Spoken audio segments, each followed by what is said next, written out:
I'm so excited. I say that all the time. I need to stop saying that I'm excited, but I have some like awesome people on here. But this is the most awesome. I'm so excited. The beautiful, the voluptuous, the bodacious Megan Fox. Oh, I can't believe that intro. What an intro. That was so fun. You must have spent time on that. It's a good thing I could show up. Yes. Yeah, it turns out I'm like really slow at editing, but I kind of like the movie fan in me likes the little God, intro things. I'm bad at editing also. I just don't find the time for it. I don't know how you do. I like your little intro. That is great. I like yours. Thank By the you. way, hi to everybody. We got all our friends in the chat, Robert, Leah, Jeremy, Chris, Cody. We have a new friend joining us tonight. Welcome to the Crazy Train, Daniel Bolger. I hope you have bad taste. I hope. Nothing appropriate will happen here. That's Hi, the one thing we can assure you. James, Lime Lady. Oh, I hope you're doing okay after your surgery. B. So yes, as everybody knows, I am an aspiring grifter. This is my year to be a full grifter. So send us your super chats. Megan, how have you been? Crazy. Absolutely crazy. I've been traveling. I've been in Phoenix, Arizona for the last 10 days because my mom was really sick and she almost died. And so my sisters and I were like trying to take care of her and my dad, and it was just scary. And then she made a miraculous recovery and she's doing great. So thank God for that. My mother is 77, my dad's 81. So we're really blessed we still have them. I know you have elderly parents. It's very scary when they get sick, right? Yeah. Yeah.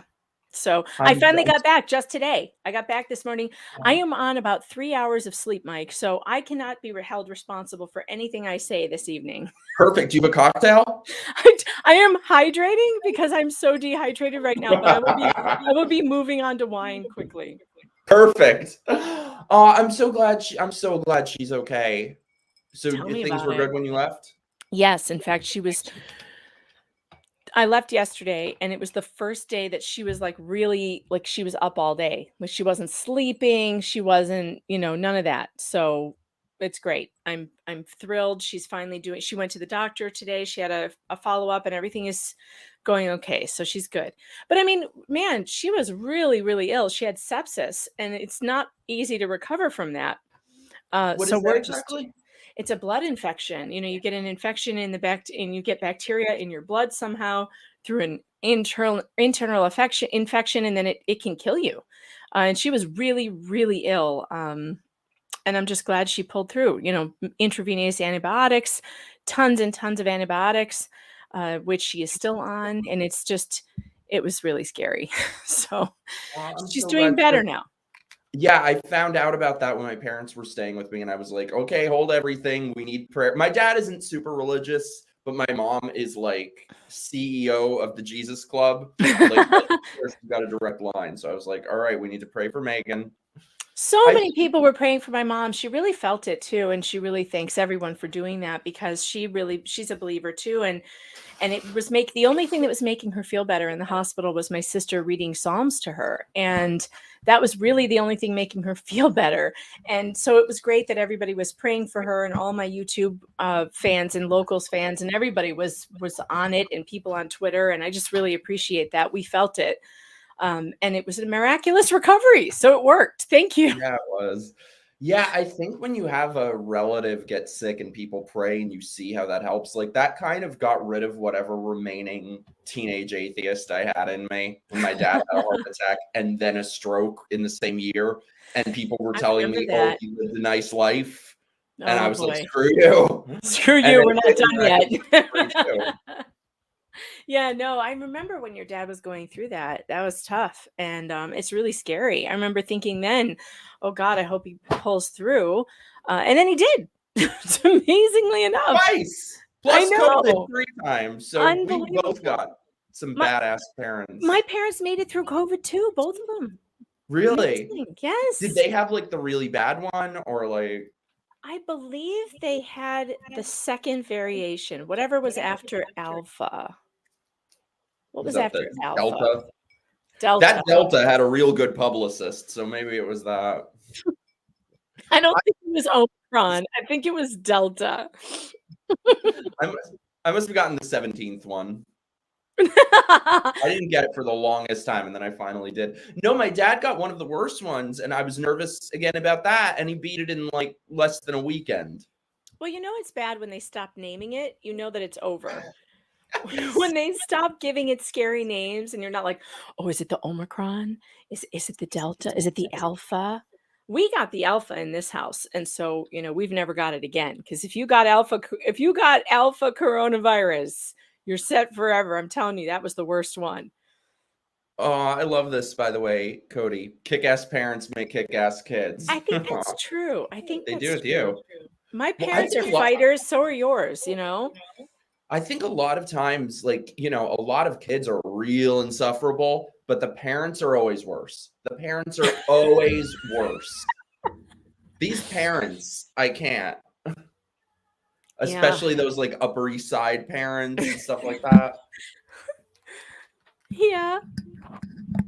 Yeah, I luckily I'm not from New York City. I don't live in New York City. I live in New York country.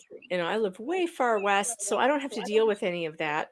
Mostly, I would say the biggest problem with parents around here, at least that I've seen, is that, and maybe it's this way everywhere, it seems like these days parents really ignore their kids, and kids are raised by social media, they're raised by computers. And I find myself fighting that myself, like, okay, enough with the computers, enough with the video games. It's tough. Yeah, I mean, I think we're seeing the monsters it creates now. Like, just look on TikTok. I used to think years ago that if I ever had kids, I would just be like, oh, be yourself. No. I would be like Mussolini at this point if I had kids. They wouldn't go near phone. They would have a flip phone until they're 30. Right. My dad, I was saying while I was in Arizona, my phone's not holding a charge anymore. I got to get a new phone. He goes, get a flip phone. And I was like, That's what my mom has. I'm like, I wouldn't survive with a flip phone. I really don't think I would at this point. I got to get my smartphone fixed. That's what my mom has. And she needed, her phone broke finally after maybe like 20 years. I had to go get her a new phone. Do you know how many places I had to go to get a flip phone? No, I do, because we had to get my dad one, and they don't exist anymore. But he insisted on having a flip phone, and everyone at the stores were like, I don't think we have those anymore. It was insane. You know what I was watching? Speaking of parenting with iPads and stuff, have you ever seen the show Black Mirror? I love Black Mirror. They just announced today it's coming back. But which I'm a little nervous about because I don't think they're going to have the balls to really tackle the actual Black Mirror we're living through the last couple of years. Right.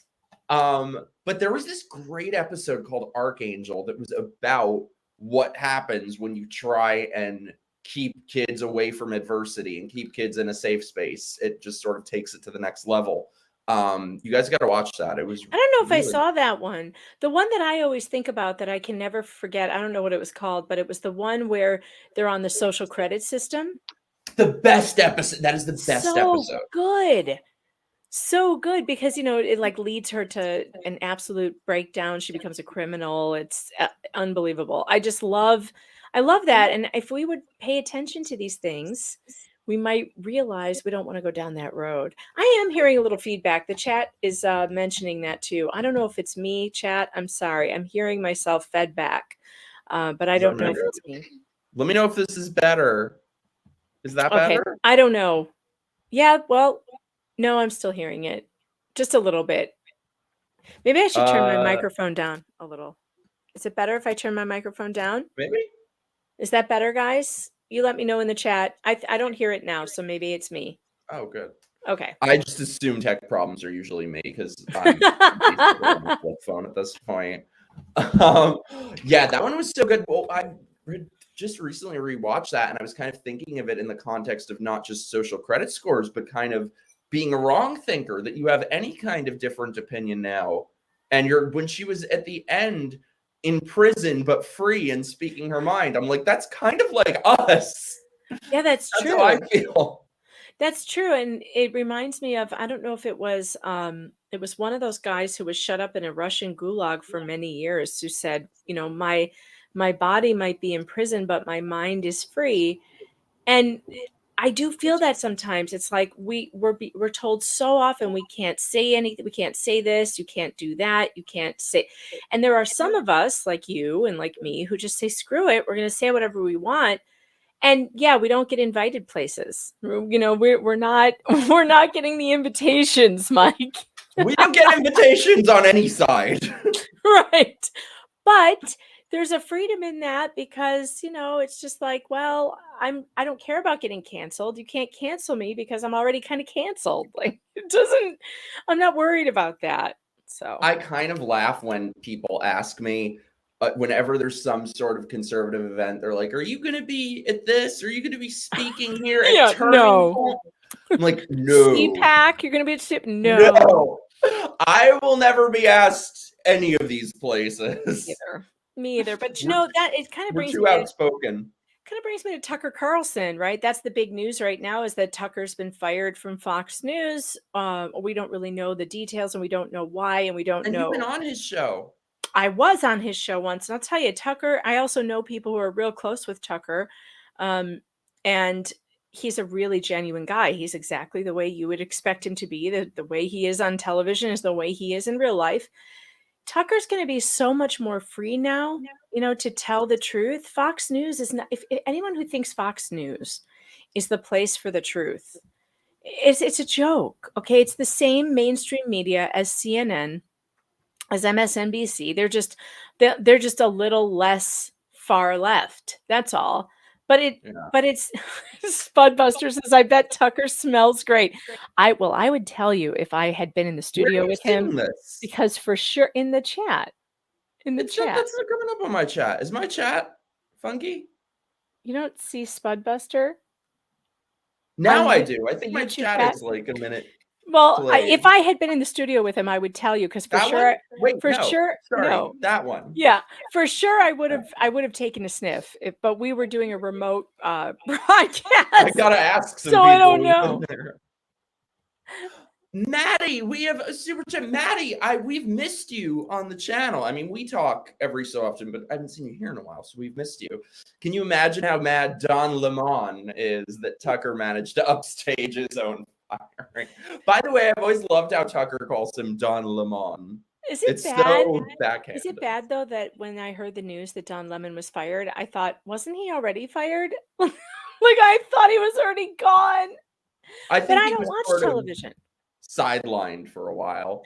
I find television to be completely irrelevant. And I don't understand why people still think television is relevant in any way. Because it's not. No. Well, I was saying I'm honestly quite shocked that they let him stay on as long as they did. I would have thought they would have canned him long ago because for a long time he was sort of the only person out there shining a light on a bunch of these things and telling the truth with COVID, 2020, BLM, pharmaceuticals, vaccines. January 6th. Well, if I had to guess, I would say that it was the January 6th coverage, which if you noticed, none of the other Fox shows played the footage and they had the exclusive on it. This was a Fox exclusive footage situation and they weren't repeating it over and over every hour. Why? Because they didn't want to. And then second, the pharmaceutical show that he did with Robert F. Kennedy Jr. was just a week or so ago. And, you know, he called out the media for having pharmaceuticals be their biggest advertisers. And that includes Fox News, by the way. So I don't think I think those were the two last straws, if you ask me. But I don't know. I don't have any inside information. That's my best guess. I'm saying you don't go up against the pharmaceutical companies without backlash. It's so disgusting. And I mean, now, you know, what's interesting too, is I thought because there used to be so much abuse behind the scenes at Fox News with Roger Ailes and all that. So I'd kind of hoped that went away with him. Oh no, because they're reporting now that they've kept basically a blackmail file on Tucker Carlson and they're threatening him that if he takes other deals, they're going to use it. And I guarantee you it's a bunch of nothing in it. No, what they're going to do, mark my words, what they are going to do is they're suddenly going to come out with very vague reports of that he created a toxic work environment. No specifics. It'll just be very vague. Toxic work environment is what they're going to go with. Maybe. I mean, it seems like everyone is under attack these days. Steven Crowder, now we find out he's getting a divorce. His wife is leaving. And then he played, I don't know if you noticed this, if you saw his announcement, but he played Candace Owens threatening him. She is such an asshole. Threatening him. I've like kept my mouth shut about her and a lot of this stuff for a long time. And that was kind of like the last straw for me. It was like, she actually threatened on a live show to come forward with personal private information about him that has nothing to do with anything. Whether he's going through a divorce or not, that's a personal matter. It's none of our business. And for her to be like, well, he's got a lot going on. We should just pray for him because he has a lot going on. And maybe you'll need to know about it soon. Like, what? He is such an asshole. It's funny. I thought of her as soon as you said Tucker Carlson, because I know a lot of people who have had personal experiences with both of them. Tucker Carlson, I have never heard one bad word about. Mm-mm. Candace Owens, I have never heard one nice word about. Well, and I don't know Candace. I've never, been Same. introduced to her. I have no connection with the Daily Wire or anything, so I don't know. But I find it really distasteful. And I mean really distasteful to go after someone and use basically extortion. Like if you don't, so that he gets into a fight with the Daily Wire over his contract. And their response is to threaten him with outing his divorce. That's unbelievable. Yeah, okay, Crowder recorded private conversations with Jeremy Boring, but that was about business. It wasn't about private personal matters, Well, and I just love when people try to blackmail someone over, like, okay, he's getting a divorce. Like, isn't that shocking in 2023? Yeah, it's not. I think if anything, it does open up the conversation though to no fault divorce and how terrible it is for our culture and for society. It's awful. It's absolutely awful. Can you explain that for people who don't know? Because this was kind of the first time I ever really thought about that, was hearing him mention that. Well, yeah, it means that this country used to be it used to be that you couldn't get a divorce unless the parties agreed or there was some extenuating circumstance like abuse or alcoholism, and a judge would have to make that call. And now anybody can get a divorce and walk away with half. Usually it's women who walk away with half of what their husband owns, even if there's no abuse, no alcoholism, no infidelity, and she just wants to leave and she gets to walk away with half of his stuff. That's not okay. And we need to make, if we want to fix marriage, because marriage families are in a real problem right now. If you have studied any kind of divorce court or custody cases or family court, like I have for many years, you realize that this is destroying families. No fault divorce is destroying families. Marriage is supposed to be a sacrifice. It's supposed to be in good times and in bad, in sickness and in health. This is not a thing that you just get up and leave from. But our society has made it $99 divorce. You see the billboards everywhere. Just get a divorce. You're not happy? You want a new lover? Just get a divorce.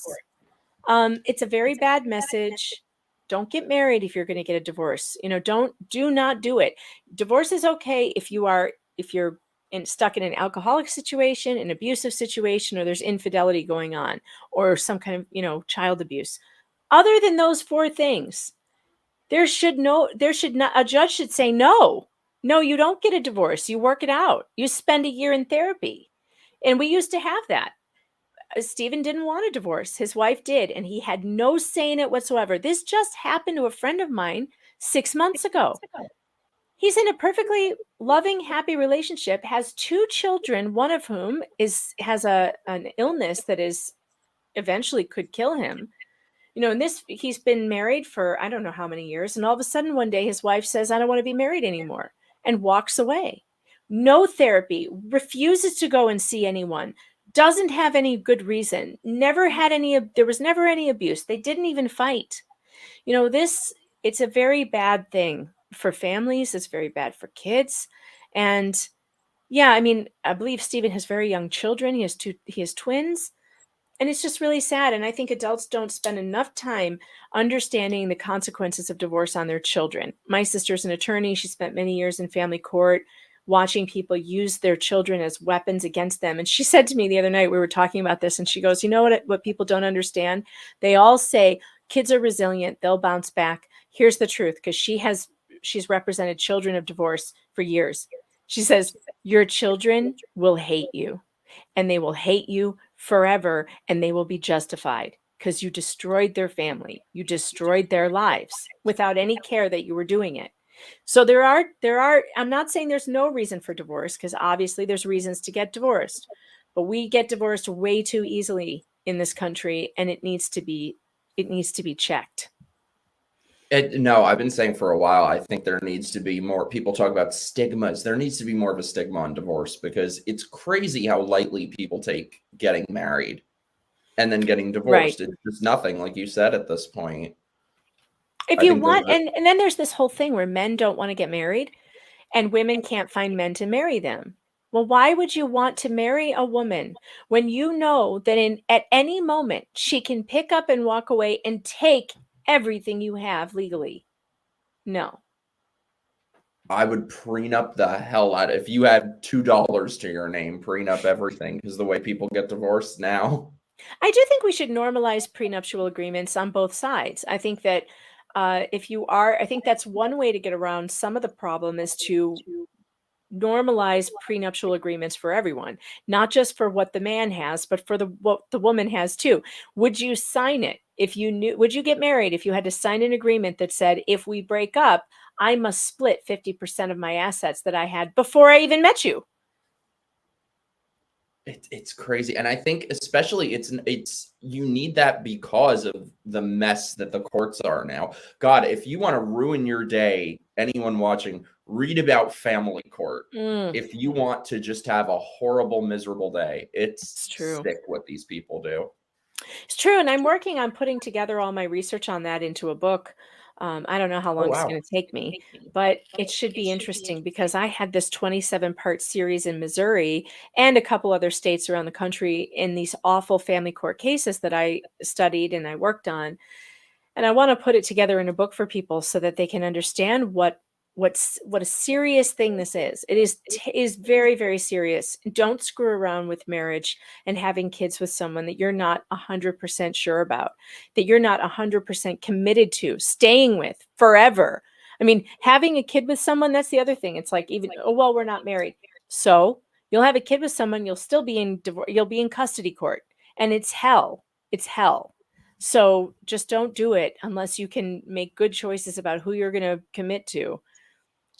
I love that, Leah, my boyfriend and I aren't rushing. We've been together for 11 years. And I don't think you're rushing it once you hit the 11 decade. 11 years. Okay, look, before you do get married, just make sure he's not a tranny, okay? Because 11 years. Oh my God. I just heard this. Tranny. I listened to the story of this woman, this poor woman, whose husband comes out as gay after 21 years of marriage. So you put it on Twitter. And I was like, this is so awful. So just be careful. A man who doesn't get married after 10, 11 years of dating, there might be a problem there. I don't know. Just make sure. By the way, Leah, I better be invited to the wedding is all I'm saying. Like, we're waiting for the Leah Chris wedding of the century. I would absolutely die. And I'll tell you what, I watched that video. I looked it up because you didn't link it. I went and looked it up. I did too. I watched it and I was like, oh, honey, no, he is not your best friend. This man is evil incarnate. And if a man did that to me, I would cut you out of my life so fast. I wouldn't see you again. I wouldn't talk to you again after wasting 21 years of my life. No. It makes me so mad. And that I got more shit for that than anything I've posted in a while. And it really reaffirmed for me. You know, what's interesting? This might surprise some people because it sounds like I would. If you notice, you will never hear me say, a lot of people talk about drop the T from LGBT. And I sort of agree with it in one way. I totally understand where they're coming from. But of course, it never should have been put there in the first place. However, this really reaffirmed for me why it ain't just the tea. We got plenty of problems of our own, because let's Yeah, say the you get G's rid of have the their tea. own problems, especially in The tea is like the greatest evolution of it's the. It's like 2023 for crying out loud. So whenever this guy 21 years ago, it was 2000 something. Are you telling me that he couldn't come out in 2000 something? Like, no, sorry. well, that's what my point was, though, is that, okay, get rid of the tea. You still have queer theory. You still have drag queen story time. You still have a poisonous culture. You still have all these issues. And the number of gay people who were pissed at me for being honest about that and being upset by that really showed me that. It's insane. I loved your response, which was, tell me exactly, when do gay people take responsibility for the shitty things they do? Why are they the only people on earth who have no responsibility for their bad behavior? Although it's kind of like women. Women don't take any responsibility for their bad behavior either. Let's just be completely honest. And I women, love how you feel about women, how I feel about gay people. I do, because there's a lot of women who don't take responsibility for the bad decisions they make. It's never their fault. It's never their fault. That, oh, well, they fell in love with someone else. Well, that's your fault. Like, that's your fault. You cheated on your husband. It's not his fault. It's your fault. And people were countering my point with, oh, well, what about if somebody cheats? It's like, well, that's not good, but like, shit happens. That's very different than it's still bad, though. Like, if someone cheats on their husband or cheats on their wife, I still view them as like, no, that's bad. That's bad. No, I agree. And yes, things happen, and I think anything can be forgiven too. And when you're talking about marriage, I think if two people want to work on it and put their relationship back together, I will never judge that. Never, ever. I go ahead and you forgive and get back together and work it out for the family. That's great. But this sort of thing, it is worse. My sister and I were talking about it. We're like, what's worse? Your husband cheating on you with a woman, or your husband cheating on you with a man? Man. It's obviously it's a man, because if he's cheating with a woman, you think, well, at least our entire relationship wasn't a lie. He loved me at some point. But with a man, you're like, the whole thing was a lie. He never loved me then. And that's so hurtful. You took vows that were fraudulent, that you knew were fraudulent. Yep. And look, I don't want to say I understand, because I don't, but I can comprehend 50 years ago how this would happen. Right. I get it. Today, you are just a coward. And these guys who are secretly gay and marry a woman and then come out 20, 30 years later, I don't want to get banned, but let's just say, watch the ending of Old Yeller, and that would give you a good idea of what I think should happen. Can you imagine? I mean, truly, can you imagine the end of Old Yeller? It's hard enough being my age and being single. I mean, can you imagine these women having to re-enter the dating pool at 50, 60 years old? They destroyed their life. They're not going to find anyone. I hope they do. I'm watching this poor woman, like, now she has to go back to work in a 9-to-5 job and live in a tiny little apartment.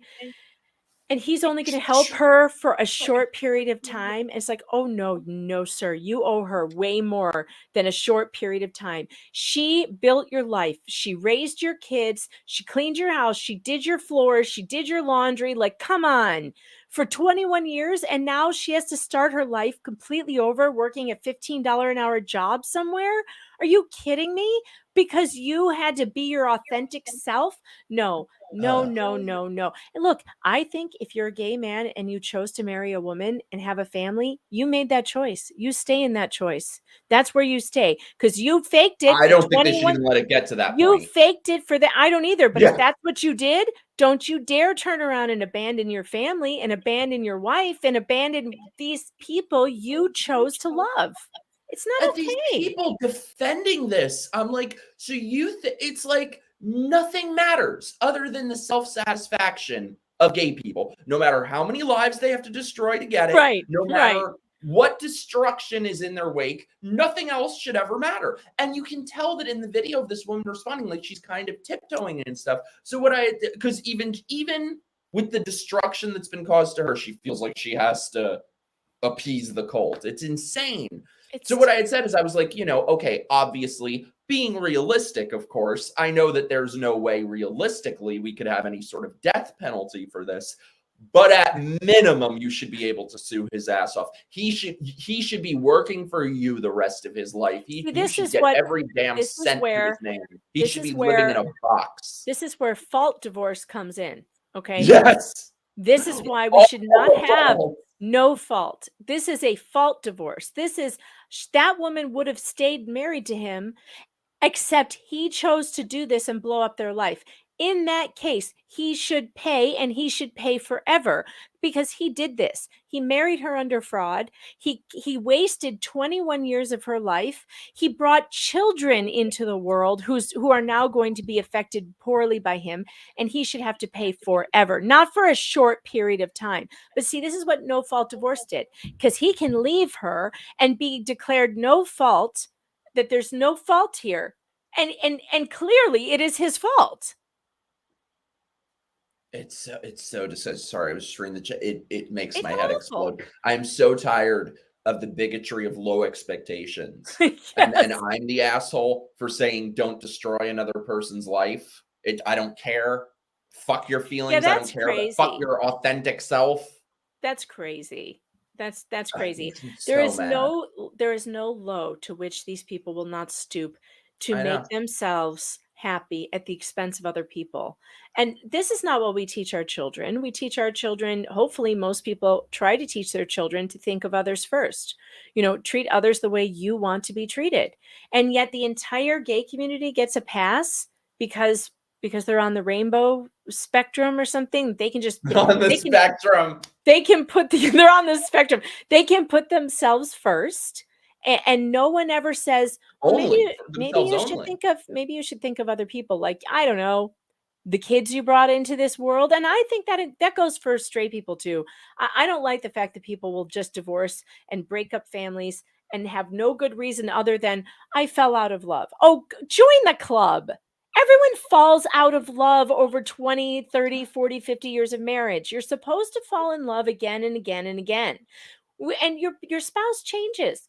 People change as they grow. You're not, everyone's like, oh, it's boring to stay married to the same person. No, it's not. You end up being married to several different people, even when you stay married to the same person, because they change over time, and that's, you need to find out about each other over the years. And no one is going to stay in love all the time with butterflies forever. That is a juvenile way to look at it.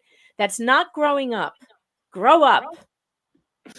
Jeremy, thank you so much for the super chat. The level of entitlement that prefers your authentic self over your honor and integrity makes me long for Armageddon. Yes, thank you. Whatever happened to sacrifice? Makes me go back to are these laws where they have made it either legal in some states or reduced it to a misdemeanor, not even a slap on the wrist in other states like California, to intentionally give someone HIV.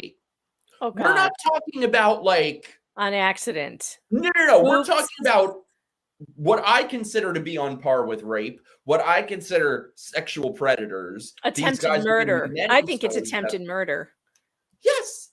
And it's nothing now because screw the guys who also had their lives ruined and also were preyed upon. Screw them, because nothing should ever come in the way of the self-satisfaction of a gay.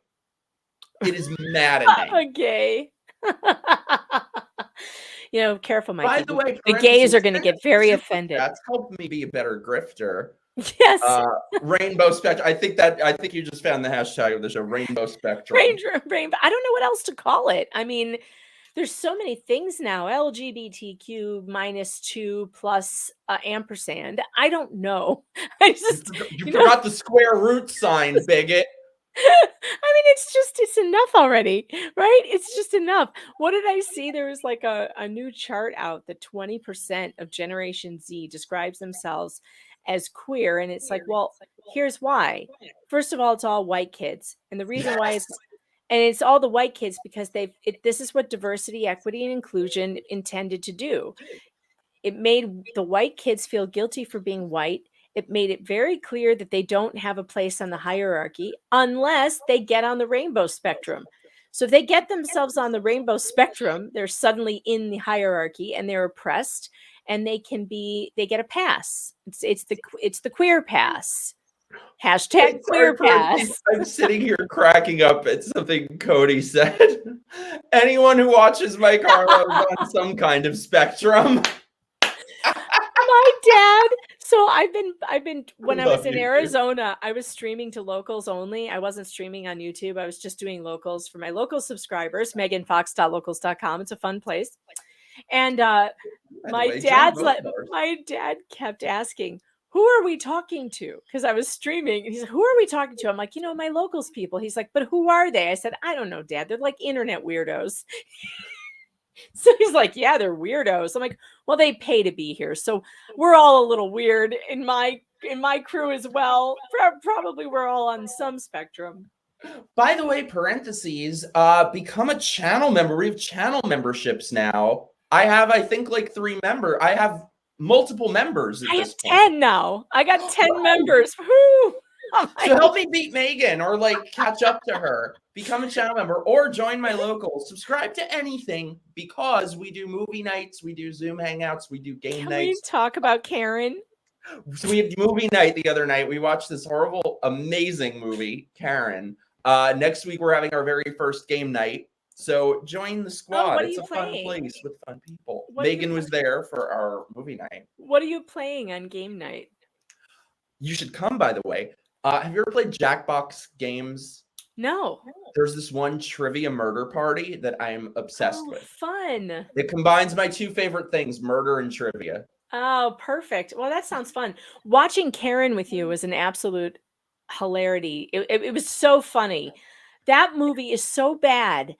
I feel like it should go down as a cult classic. We should put it up on the big screens and rent movie theaters to go watch it all together and scream and laugh. That movie is so crazy about the racist white neighbor named Karen, of all things. Oh, and they remind you every 10 minutes. Oh, yep. But her name is Karen. And I love this movie was like how white liberals see the world because it was like all the black people were wearing fucking kente cloth and Africa They had earrings. African statues in their offices and African paintings on the wall and African earrings and it was insane. Like I know a lot of black people. I've never known one that had like African everything everywhere. Never. How about the trumpet? Like at the no spoilers, but at some point to the movie, they're having a press conference for like the NAACP, and you have the aggrieved black people wearing kente cloth. And the one that looks like Malcolm X. For no reason. Yeah, oh yeah. And out of nowhere, for no reason, there's one man standing next to them playing a trumpet. At a press conference. Like the Death March. It's so bizarre. Was he playing taps? I don't know what he was playing. I don't know the song. I mean, it was just so weird. I think we need to look up who wrote that movie because I would put money that it's white people. I would put money on it that whoever directed that, whoever wrote it, there were a lot of white people involved. Speaking of which, speaking of white people, Megan, we've got a lot of shit to get to. I haven't told you about I just saw this on Twitter. I just saw this on Twitter before we started, so it's a surprise for you. Hopefully you haven't seen it. Okay. Oh, it's so good. Oh, it's so good. There is something wrong with the like under 30 crowd. The kids are not all right. Let me tell you. The kids are not okay. COVID broke them. It did. Oh, by the way, oh my God. Even today, every day, I'm on the subway today. More than half the people in masks. You walk down the street, more than half. When will they take them off? Do we have like a time? When is this going to stop? When is this going to stop? I swear. I just saw. So I'm at the Rochester airport this morning, and no one's wearing masks anywhere. No one. And there's a big, huge sign that keeps changing above where you're walking out the exit, and it says, "Please wear a mask to help us stay safe." And no one's wearing one. I'm like, why do you have the sign? Like, just take it down already. Stop. Did you hear, by the way, Fauci came out the other day and said masks don't really do anything. They help maybe only a little. And like, we knew that. Son of a bitch. We knew that. He should be, I'm sorry, but he should be on trial. Add him to the list of people who need to go the way of Old Yeller. Add him to the list. Fauci, anyone who locked us down, anyone who mandated shit, and gays who marry women. And gays who marry Hell, women. throw all the closet cases in there. Oh, God. So bad. They're the worst ones of all. There is nothing worse. Let me tell you, the gays in the chat, you all know what I'm talking about. Hi, Chris. The gays in the chat know what I'm talking about. Like, you'll think that nobody could be worse than gay guys. Confused straight men, 1,000 times worse. Not worth the aggravation, let me tell you. Well, so let me bring this up for us. All I have to say, everyone, is we're doing a story time on our first date with laxatives. Sorry. Okay. So, are you ready? yes, I'm ready. Is that Wait. Go back. I don't want a story time on laxatives. No. Hi, we're doing a story time on our first date with laxatives. So the premise of this is that I was afraid to poop on our first date, and he spent the night, and I was like, first of all, why are you pooping on the first date? Why are you sleeping over on the first date? Right? It seems like this could have been avoided if you had just gone your separate ways. I gotta poop. Yeah, next thing you know, I just said, hey, why not just take a laxative? Because she had, like, Miralax in her little cabinet. So I was like, I'll take some with you. What? You know, I'm confused about how, I feel like they skipped over some stuff there. How did we get from first date to spending the night to laxatives in the cabinet? To talking about pooping. Like, wait a minute. You're telling me you're afraid to go in the bathroom behind a closed door where you could run some water, maybe, or like, you know, cover it up, right? To telling him you need to go, but you can't go. Like, I feel like that's way worse than just going. Yes. Or just don't. This is crazy. This is crazy. Oh, it gets better. That hair, by the way, like that mullet, hair is laxative enough. I want to shit looking at that hair. That hair could give anybody diarrhea. 2 trans. So yeah, it kind of made us both comfortable with the fact that we had to poop. It gave us what? Don't be that comfortable. Don't get that comfortable. It's the end of romance right here. I have been married for 21 years, going on 22 years this August. And there is still no pooping in front of one another. Absolutely not. We don't even talk about it. Never, unless someone is sick. Like, and there needs to be some kind of like an acknowledgement that that's why the bathroom's full. But like, come on. My parents are the same way. I have none of this like walking around naked or using the bathroom together. No, God, no, we don't use the bathroom together. Absolutely not. I remember my mother saying something about this when we were getting married. I remember my mother going, "Don't go to the bathroom in front of him ever." No. Don't be that couple that poops in front of one another. You remember the Saturday Night Live skit with the toilet for lovers? There was 2 toilets that then you could face each other, so he'd be sitting facing you on the toilet. This is the thing too. These people like make themselves unattractive. Like they've just turned themselves into their own science projects. Weird. How do they look at each other and find that hot? No option but to poop. And mind you, I had a studio apartment. It's very small. One bathroom, and it was pretty much a revolving door of shitting. It was like he would go in, and then I would go in after him, and it was just because you both took all the laxatives. Yeah, constant. To be fair, she was the first one that went in, and after that, it was just. It was a very stinky night, but it definitely broke down that. Can you imagine describing a first date as it was a very stinky night and there being a second date? No.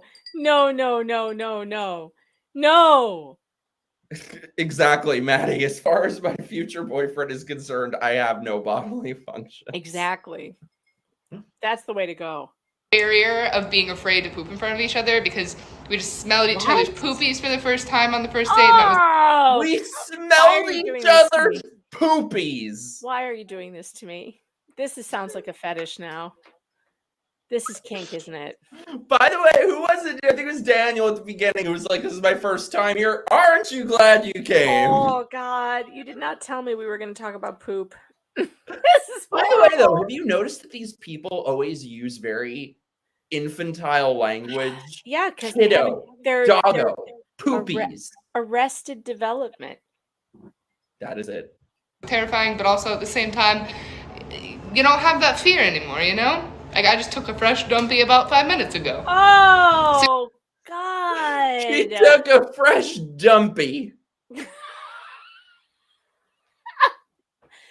Is that a boy or a girl? I can't tell. I'm starting, Who fucking knows I'm anymore? starting to not be able to tell what anyone is these days. Yeah, that's why we took laxatives on our first date. Oh. Exactly. I recommend you do this on any date that you... We recommend you do that. Megan, will that be part of your chapter in your book about marriage? Never.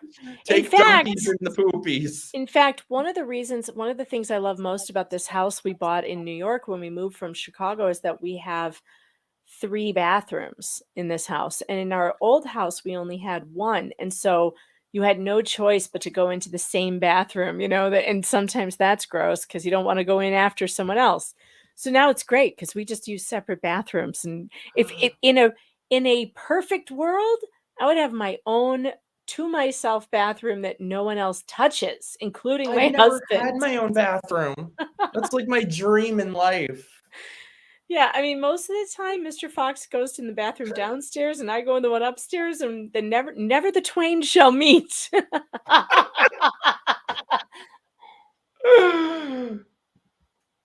feel like this person could be a potential lifelong partner. You want to break that barrier of awkward pooping right off the bat. No, I'm sorry. And no. then on your wedding day, you can get face-to-face toilets, ladies and gentlemen. Yeah, face-to-face Oh toilets. my God, they brought up the Saturday Night Live toilet. Someone in the chat said that.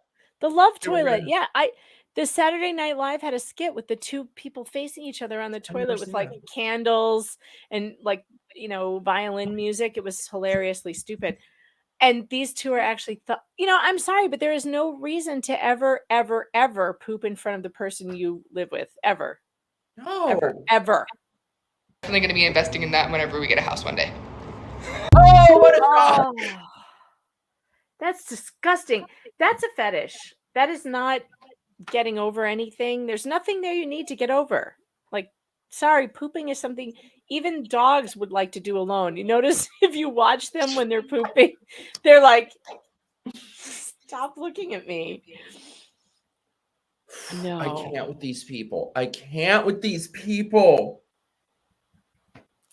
But there was some good news today, Megan. What was it? I texted you. I was so excited. Oh, yeah. And just like that, season 2 comes out in June. I know. And I'm sure it's going to be terrible. So for the people who are smart watching, who don't know what we're talking about, the Sex and the City reboot, which was the wokest, shittiest fucking thing in the world. It's coming back. So yeah, I was watching the trailer and it was like halfway through and I was like, oh, maybe they're trying to change it. Maybe they got rid of Che Diaz. Nope. Oh no, she came sweeping in then. Mm-hmm. So they have the it's so disgusting. So what I'm going to do, I have like a video series I'm putting out. I wanted to last year, but I had a lot going on. But leading up to the premiere, I'm going to do like a whole video of the first season. Oh, God. And then just like that. It is, oh my God. It's going to be terrible, but we're going to love it on my channel. I'm absolutely going to do weekly recaps. I may even do some locals live watching with my audience, which should be really fun because we weren't able to do that last time. This time I plan on trying to do live, live watch nights. It'll be hysterical. Well, actually, people have you to blame for my mom being in any YouTube stuff because my mom, the first time my mom ever did anything was coming on your channel to talk about it just like that. Yeah, we had a drinking game about how bad it was. That show, I mean, it goes to show how Hollywood will never cry uncle. They know it's bad. They know it's so bad, and they know that we hate it, and everyone is just hate watching it, and they still refuse to change what's wrong with it. They're going to get it it's going to be worse and worse. Did you see in the preview how what is Charlotte's daughter's name? The adopted one? Lily, right? Lily. In the preview, Lily announces to her mother and her father, I'm ready to lose my virginity. Who would say that? Do you think I was saying that to my no? Oh my God. It's sick. It's absolutely sick. But see, it just goes to show you that they cannot stop themselves from discussing children and sex. They did it in the first one. They're going to do it in this one, and they're going to gross us all out. Remember with Brady, Miranda's son Brady, and that awful girlfriend of his? Well, apparently one of the reasons that Kim Cattrall turned it down is that her storyline so they were going to do a third movie, and then they repurposed it as this horrible series. Apparently one of the reasons she turned it down, because she's probably the only person in that whole thing who's actually a good person and has ethics. Her storyline that they wanted to give her was her sexting with Miranda's 14-year-old son. Oh, God, and no. she shut that down real fast. Oh, God, no. Good for her. Terrible. They have no boundaries, and it's just gross. It's so, oh yeah, and they had the stuff with Brady and the jizz on the floor. Well, you know what? And how about the ordering of the lube? Come on. Oh, you know what the real issue is with it though, is that the original show, people think that the original show was so good, but it was about vastly different perspectives. And you can't remake Sex and the City because you are not allowed to have different perspectives now. So right. This new series, just them all pretending to agree with each other. You can't have any conflict. You can't have any disagreement. You can't have any different politics. They even made Charlotte woke. Charlotte was so conservative. That was her main character trait. I think it's even worse than that. I think they brought it back specifically to apologize for the supposed perceived wrongs that the original show did to wokeism. It's so disgusting. They have to make up for what they did. They have to make up for their that they were so politically incorrect. If you remember Samantha, she would say anything. It would just come right out of her mouth. And then she didn't care. They go, Samantha, you can't say that. And this is America. I can say whatever I want.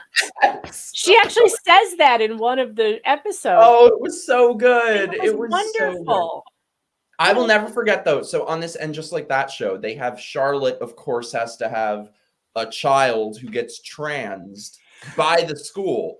And It was the most incredible scene because they're so close to getting it. They're so close to getting it. The school transitions her daughter without telling them, changes her name. So her and the husband go in, and they're so close to getting it. But of course, they wouldn't allow that.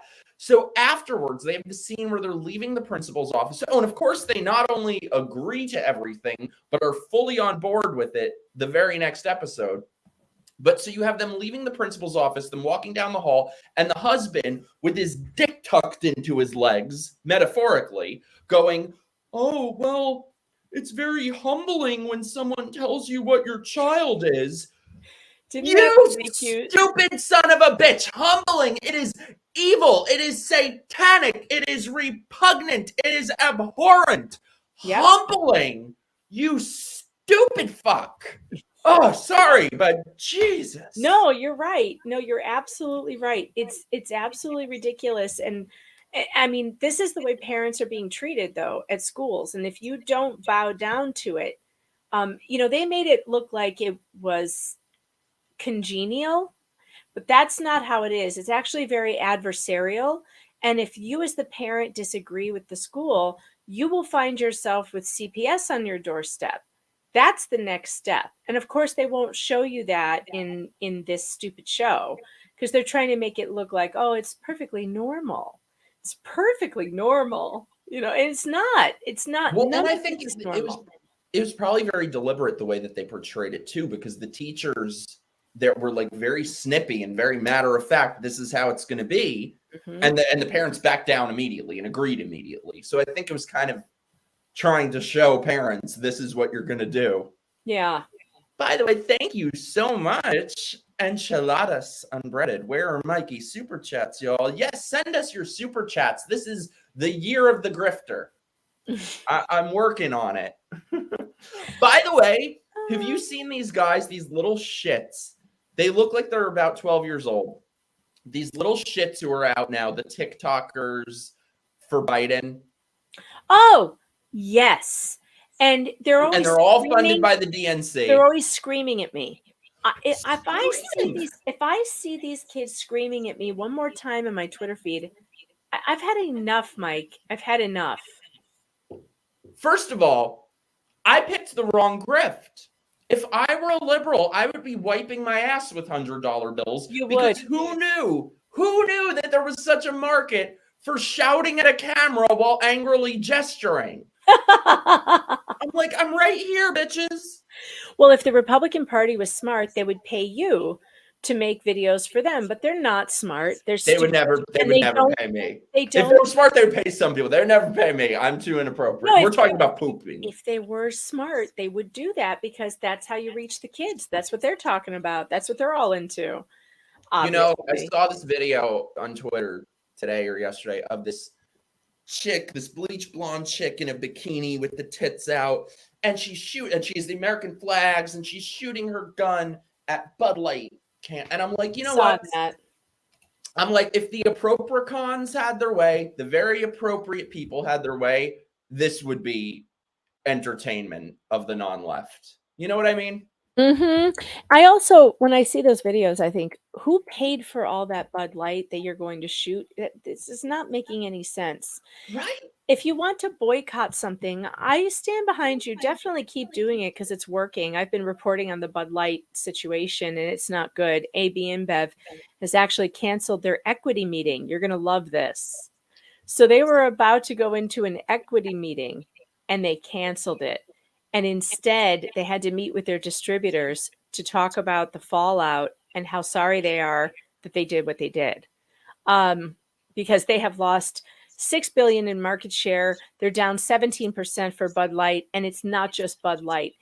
Consumers are doing their homework. They have now boycotted Busch Light. They've boycotted Michelob Ultra. And all of those brands are down huge amounts as well. And with no signs of stopping, the bottom has not fallen out. Coors Light, Miller's Light has picked up all of the slack, and they're doing great. And Bud Light and AB InBev are like they can't understand what happened. And one of their marketing people comes up with a poll that says, get this, transgenderism is less popular than abortion.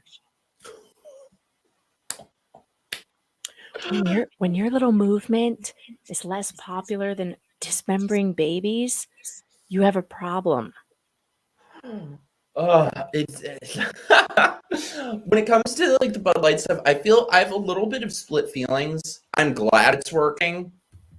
However, I just wish that they would have brought the same energy to like segregation, you know, or muzzling children. Yeah, keeping people from going to restaurants or shows or whatever because they don't have a vaccine. Yeah, I agree. But then again, woke corporatism is really bad. Yeah, it is destroying. It's destroying what capitalism is supposed to be about. They're playing to these tiny minorities. And they're ignoring their customer base. Like, just sell beer to people who drink beer. It's not that hard. Go back to the basics, AB InBev. Stop doing this. Also, if anyone drinks beer, should have boycotted Bud Light years ago for tasting like piss water. It's terrible. It's not even beer. It's not even beer. Speaking though of, and just like that, I have an article that we need to check out because apparently I haven't read it. I like to come in blind to this stuff, so hopefully it's good. But Vice, because you know everything now from the past that we might have enjoyed, everything's a problem. Everything is a problematic problem. So Vice got woke teenagers to review rom-coms for us. Oh, no, I haven't read this yet. I waited. Me neither. We're going in blind. I waited because I was like, I want to read this with Mike. This Yes. is going to be hilarious. Also, my beloved Maddie, thank you. What are your thoughts on James O'Keefe going after Dylan Mulvaney? It seemed unnecessary. I agree with you. I didn't like it. What did you think, Megan? I don't hate it. Yeah. Dylan Mulvaney has made himself a public figure. He is fair game for anyone to ask, what do you think about men and women's competitions? I don't think there was anything wrong with it. Dylan loves attention until that attention is not positive. Well, too bad. Screw you, Dylan. Get used to being followed into elevators. If you're going to follow us into the ladies' room, I think you can handle, James O'Keefe coming into the elevator with you. I just personally thought there was a little something dystopian about the beginning of it, where he's like, I'm standing outside of this building where Dylan Mulvaney is in the bathroom as we speak. I'm like, how do you even know that? He probably had somebody in the bathroom with him. True. He's James O'Keefe. He's James O'Keefe. He had an undercover journalist in the bathroom, probably there. Look, that is a good point. Dylan needs to stay out of my bathroom. That's a dude, man. You have a penis. Get out of my bathroom. And if you're going to be in my bathroom, don't complain about someone following you into an elevator. Like, what was that all about? Stay out of the elevator. Why? It's a public elevator. Why can't he come in the elevator? If Dylan can go in the ladies' bathroom, I think James O'Keefe can go in the same elevator with Dylan Mulvaney. That is true. See, I think it's not, my issue isn't the things that they do, it's as much as the things that they don't do. I just feel like the priorities are so wrong. Not with James O'Keefe, because he's covered a lot of this shit, but I just wish that people cared as much about things that matter more. Not that this doesn't matter, but yeah. I'll just forever be butthurt about the silence during all the COVID agenda. Sorry, did my screen go black? I didn't mean for that to happen. No, it just flashed for a sec. Sorry, I have a display issue. Sorry, I'm trying to. Do you guys hear echo still? I don't know. Chat, let us know. It keeps coming and going. It's weird. I have the worst microphone luck ever. Well, if you're getting guest feedback, it's probably through your microphone because you're not on headphones. If you're on headphones, let us know if there is an echo. Oh, they said it's good. Good. Okay, hey, good. Caleb. Okay, though. So woke rom-coms. I can't wait to see this. Yeah. What does the current generation think about our beloved rom-coms? Vice is gonna let us know. Classic rom-coms reviewed by woke teens. Get this show. This is going to be funny. Maybe you were a proud basic who hosted a Love Actually viewing, but they're so spiteful. First of all, I never even liked that movie. It's these basic bitches that were all into that shit. But now you're the basic bitch. I guarantee you, how many articles do you think Vice has written about Love Actually? Oh, a lot. Mm-hmm. Yeah, but now we're the basic bitches for liking it, I guess. Which I actually didn't love that movie, although I don't hate it either, but I don't think it's great. No, it's overrated. I've never been able to make it through that movie. Oh, I've seen the whole thing. I've seen it a couple times, but I will say that I don't like that story of the girl who's married and then that guy, the best friend, like tells her he loves her. That's the wrong move, man. She's married. You missed that boat. Don't go. See, I don't even remember that. That movie has always like gone in one ear and out the other. To me, that's not love. That's like, oh, I'm being an asshole. Was that the guy with the signs? Yeah, the guy with the signs. He always seemed like kind of needy. Yeah. Kind of bitch. Blah, blah, blah, Sandra Bullock, or perhaps you were the performatively alt cool. I love how they're already scolding you. Cool girl who claimed to prefer Juno, but secretly mainlined the holiday when everyone was at. I feel like they're talking from a little bit of personal experience there. Juno was a terrible movie too. Yeah. Especially because it made Ellen Page famous.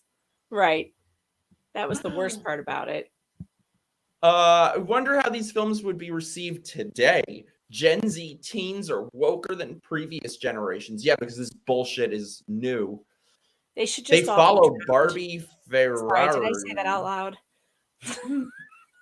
They've heard of the gender spectrum. Oh, I promise you, we've all had to hear about the fucking gender spectrum. Mm-hmm. And pay no attention to Piers Morgan. Oh, yeah, you know, all those old fuddy-duddies who just love Piers Morgan. So what do they think of the classic rom-coms? She's All That. Oh, that was. I am old terrible enough that I movie. saw this in movie theaters. This was a terrible movie. I love it. It was so terrible, and I loved every minute of it. Yeah, it's terrible. Isn't that the one that the main song was "Kiss Me"? Yes. Yeah, yeah. I love how she just like took her glasses off and let her hair down. Right. She was hot. Right. They, That's the big makeover. The big makeover is to stop wearing baggy overalls and take your glasses off. That's it. You had to see. I didn't actually watch it. I just saw the trailer. But they did a gender swapped reboot of it like a year or two ago. Oh no. And the guy was supposed to be the nerd, but instead of him having glasses, it's like, oh, he has bangs. And then he takes his shirt off when he's supposed to be nerdy, and he's just like abs and pecs everywhere. Like, oh, how repulsive.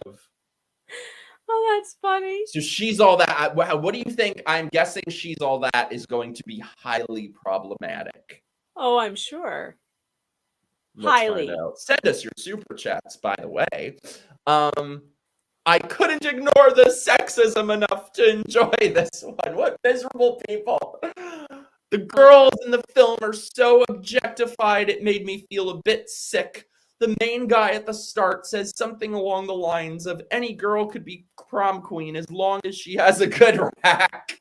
Why do they want every straight man to be a gay little bitch? They want every straight guy to just tuck his dick between his legs, like Dylan. I don't know. But yeah, men are not supposed to like good racks, I guess. Right? So pretty much telling teenage girls watching that their worth is decided on their appearance and who their boyfriend is. As a teenager, there's that as a teenager, supposedly a similar age to those in the film. So you're 30? I didn't relate to them at all. They didn't seem like actual humans to me. Their only aspirations are to be popular and prom queen. Isn't that kind of everyone's aspirations in high school movies? Yeah, when you're 16, yeah, I think so. What aspirations would you like them to have? I mean, it's or it's just to stay out of the bully's attention. That was always my main goal in high school, was to avoid being bullied. Really? I feel like you would have gone at the bully. No. And in school, it took me a while to find my voice, shall we say. It took me a while. See, I was kind of always the same. Like, if people tried to bully me, they tried once. Never again. I wish I had been like that. I wasn't at all. I was very like, I don't know. I was outspoken, but I wouldn't stand up for myself in those situations. I didn't know how. Whatever I said would always make it worse. So, well, you're certainly compensating for it since then. Well, it taught me more than made up. It taught me a good lesson. Taught me to grow a tough skin, because life is not fair, Buttercup. See, that's what I was saying before. That's the worst part about these kids being shielded from everything. Right. Yeah. Shit's hard. Life is hard. It's good to learn those lessons. This is why I sometimes say I think bullying serves a purpose. I know it served a purpose in my life. I'm not saying I deserved to be bullied, but it certainly was a learning experience. And I think a certain amount of bullying is okay. You learn from it. You figure it out. I agree. Learn to not allow yourself to be bullied. Right. Like, I consider both of us, I think we're not bullyable. Not anymore. Not anymore. Yeah. I'm certainly not bullyable anymore, because nothing bothers me. I've been through it already. So it doesn't bother me. I don't get upset about what other people think about me. I had that lesson very early on, that my worth is not based on what strangers believe about me. And that's a good lesson to learn. Everybody needs to learn that. Your worth is not, your value is not what other people place on you. Absolutely not. It's funny, and I think that's what drives these woke fucks so insane when they try to come after me, like on Twitter and stuff. There's nothing you can say. I genuinely don't care. Like, one of them was coming at me today.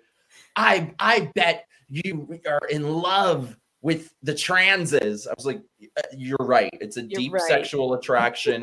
Give me some of that forearm skin. Oh God. I'm watching surgery porn right now. God. And they just scurry away because there's nothing they can say that I won't laugh at. That's funny. When they got multiple woke fucks doing the reviews. Oh, good. When the main character gets dumped by his girlfriend, he says she's replaceable and makes a comment about how when you strip away her makeup, she's just a C- and a wonder bra. It's so misogynistic to call his fake ex and dumb just because he's bitter about being. Don't they have an editor? About being dumped, and implies the only thing matters to men is looks and social status. No, the only thing that matters to high schoolers is looks and social status. Right. And proximity to weed. Yes. You know what I will say, though, in fairness, that this never really occurred to me until like maybe a couple years ago. It is kind of odd that and this is nothing new, but it is kind of odd that in our culture, in media, in the entertainment we consume, the sex lives of teenagers is such a big thing. And the really weird thing about it, I have teenagers, and this is just not the reality. You know, most of these kids in school, in high school, they're still learning about themselves. They're still learning about who they are. And sure, some kids are sexually active, whatever. But the majority, I think, are really just trying to make friends. And they are not living like the college students that are portrayed in these teen films that are really more like college kids. And I think portraying high schoolers like they are totally mature, highly sexual college kids is this huge mistake. It puts this pressure on teenagers that they don't need.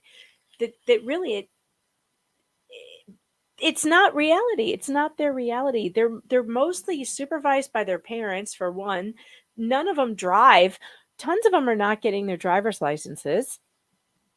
And so, like, we were driving at 16, whereas they're not getting their licenses until 18, 19, even in their 20s. So they don't have the amount of freedom that's being depicted on TV either, or the amount of mobility. So, like, none of it is real. And I hope they know that. I hope they don't look at that and think this is the way I should be, because the way you are is perfectly fine. Nerdy Girl made an excellent point, however. Dude, Freddie Prinze's ex in the movie was cheating on him. That's why he was saying insulting things to her. She cheated on him with a guy from the real world who was Matthew Lillard. That's right. By the way, Nerdy Girl, did you know that you can just take your glasses off and let your hair down and you will no longer be Nerdy Girl? Then you'll just be girl. And maybe some people will tell you you're not even that. Yeah, then you'll be hot girl. It's funny. Well, Mikey can't drive, but the point stands. You're a virgin who can't drive. You're a virgin who can't drive. Clueless is the exception to all of this. That is the best Clueless movie ever. Also, I like the one with Drew Barrymore where she goes back to high school. Never Been Kissed. Yes. I love that one, especially because it kind of goes into what we were talking about. You know, bullying can be like extremely traumatizing, but realizing at some point that like you are not the person those people say you are is a really good lesson, which is why she wouldn't be who she was if it hadn't happened in the first place. I love that movie. I love it. I think it's great. Matthew Lillard, hot. Matthew Lillard is going to be in FNAF. I'm so excited. What's FNAF? Five Nights at Freddy's. It was a game about... Yes, I know this game. I hate these games. I don't like horror, though. You know me. We all have flaws. It's okay. I'm not a horror aficionado. I don't get it. I'll change your mind. No, you won't. Never. I bet you I will. The protagonist, Lainey, is supposed to be this weirdo loser just because she's not that interested in makeup and clothes. She's a bit of a tomboy. Oh my God, Lainey would be trans today. Trans. Lainey is a boy trapped in it. There are no tomboys. What are you talking about? When she's given a makeover, it's like they remove all the things that make her herself. It suggests that the only attractive thing about girls is their bodies. Well, I They kind of all agree seem with super that. feminine and blah, blah, blah. I kind of agree with that. I mean, in that particular movie, it's true. It's like she's kind of interesting and quirky and like she's got her thing going. And then they just make her like all the other stupid looking girls in high school. And it's kind of like, well, she was cute before. What are we doing? I don't remember because I haven't seen it in years and years. I but doesn't remember. she sort of, let me know if I'm wrong, go back to being herself at the end. Oh, that I don't remember. I don't remember. James! Can't hardly wait. Can't hardly wait. Who was in that? Oh, I cannot put into words the crush that I had on Ethan Embry in the 90s. I don't think I saw that one. Oh, it was so good. Ethan Embry, he was in Empire Records. He was in That Thing You Do. Oh, the 90s were awesome. The 90s were pretty good. The 90s were just I liked like the 80s better, but the 90s weren't bad. I feel like I absorbed the 80s without being alive in them. Yeah, the 80s were pretty special. I'm jealous. The 90s were starting to go downhill, unfortunately. Oh, don't they dare touch Bridget Jones. Oh, that's what I was just going to say. Okay, so she's all that. They started with something that's a little iffy. What could possibly be what they're going to find wrong with Bridget Jones is that this is she wants love. For one, this is a retelling of Pride and Prejudice. It's a Jane Austen movie is what this is. And if they don't even know that and they don't mention it, then I have nothing for them. They are scum. Get them off of my screen. Go down. I want to see what they say. First of all, I have to say hi to our beloved Thin White Axe. Hi, Mikey. Sorry I'm late. I was busy obsessively playing Muse baseline. Well, that is the best reason. So you're winning at life. Dylan, yeah, really. You've Got Mail. Oh, I love that the movie. You've Got Mail depresses me so much because first of all, it's so good. I love that movie. That movie, they filmed it when I was a kid. That movie is basically just like a guided tour of the neighborhood I grew up in. They filmed it on my block. No way. What depresses me is seeing it. I want to make a video of like those places today because it's all abandoned. It's all junkies. It's all bums. No. That movie is just my home neighborhood. And it's like you go. Movie. We can recite. Me and my daughters can recite that movie from beginning to end. Both of their bookstores are now abandoned buildings. His was a real Barnes and Noble. It was like 6th or 7th floor Barnes and Noble, abandoned. The subway station now on 72nd Street. You walk near there. It's just they have mattresses everywhere, tents. It was so beautiful. It was like honestly, just watch You've Got Mail. That was honestly one of the best depictions I've ever seen of New York, what it was. It was so beautiful. Nora Ephron was so good at that. Yeah. So good. By the way, someone in the chat mentioned While You Were Sleeping. That movie to me is a love story to Chicago as well. So that's a Chicago movie. And I thought they did a magnificent job showcasing the city. And that guy was a one-hit wonder. The guy who made that movie, he's never made another one. I don't know his name. I looked him up because I was like, this feels like a Nora Ephron film, but it's not. It's just this guy I've never heard of, and he never wrote anything else. And I'm so sorry he didn't, because that was a wonderful film. Absolutely, I never saw that. I remember the VHS being everywhere. With Sandra Bullock? I just never watched it. I will. You're gonna be shocked. Wait, you muted. You got so angry about me not seeing it that you're gone. Did I? There you go. Wait, I don't want to turn it up too loud. My mic is so hot. Okay, so in Chicago, so it takes place in Chicago. There's a lot of great Chicago stuff, a lot of great Chicago cinematography, like the Chicago River and the romantic walking across the Michigan Avenue Bridge. And the L, she works at the L, she works at the train. Part of the story is about how she rescues this guy who gets pushed onto the tracks by one of the homeless people, like these thugs come and rob him and push him onto the tracks, which is totally something that would happen in Chicago, or New York for that matter. It's a great story.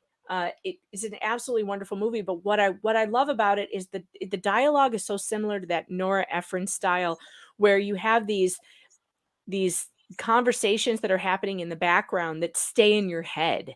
And like while you were sleeping, we will crack each other up. My family and I will sit around going, there's this one line where they're sitting around the dinner table and everyone's having this conversation. And the mom's going, these mashed potatoes are so creamy. And there's all these just random conversations that make us just totally crack up. It's just like in Nora Ephron's movie in the, what was the one? Oh, Sleepless in Seattle. Harold is allergic to bees. You know, when they go through all the bees, I'm allergic to flowers. Oh, Harold is deathly allergic to bees. It's just the stuff this random stuff.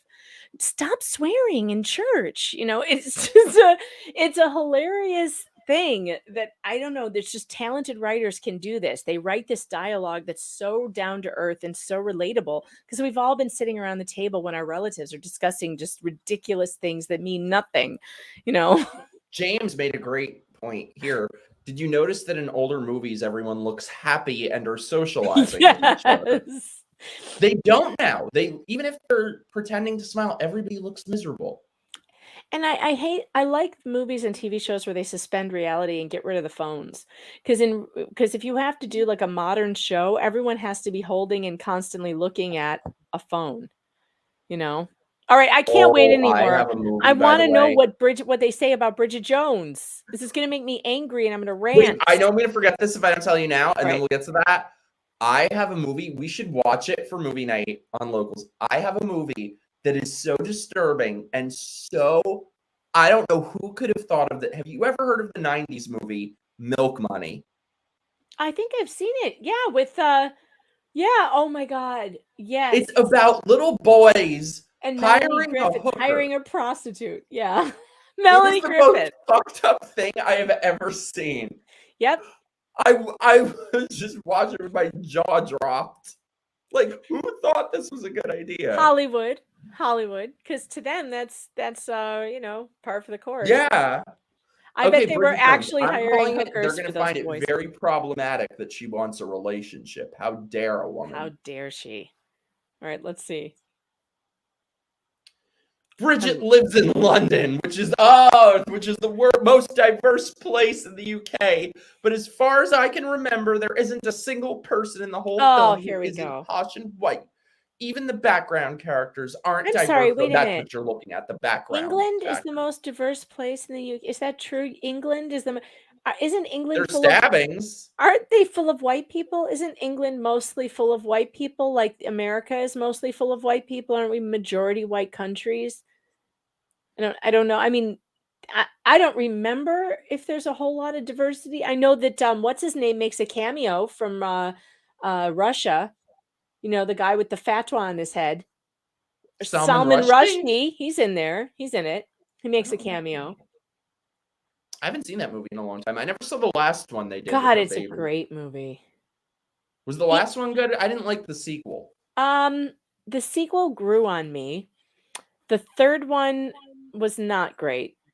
I think the first one, nothing beats the first one. It's really hard to make it. So good. It's really hard to make a sequel to a Jane Austen novel that didn't have a sequel.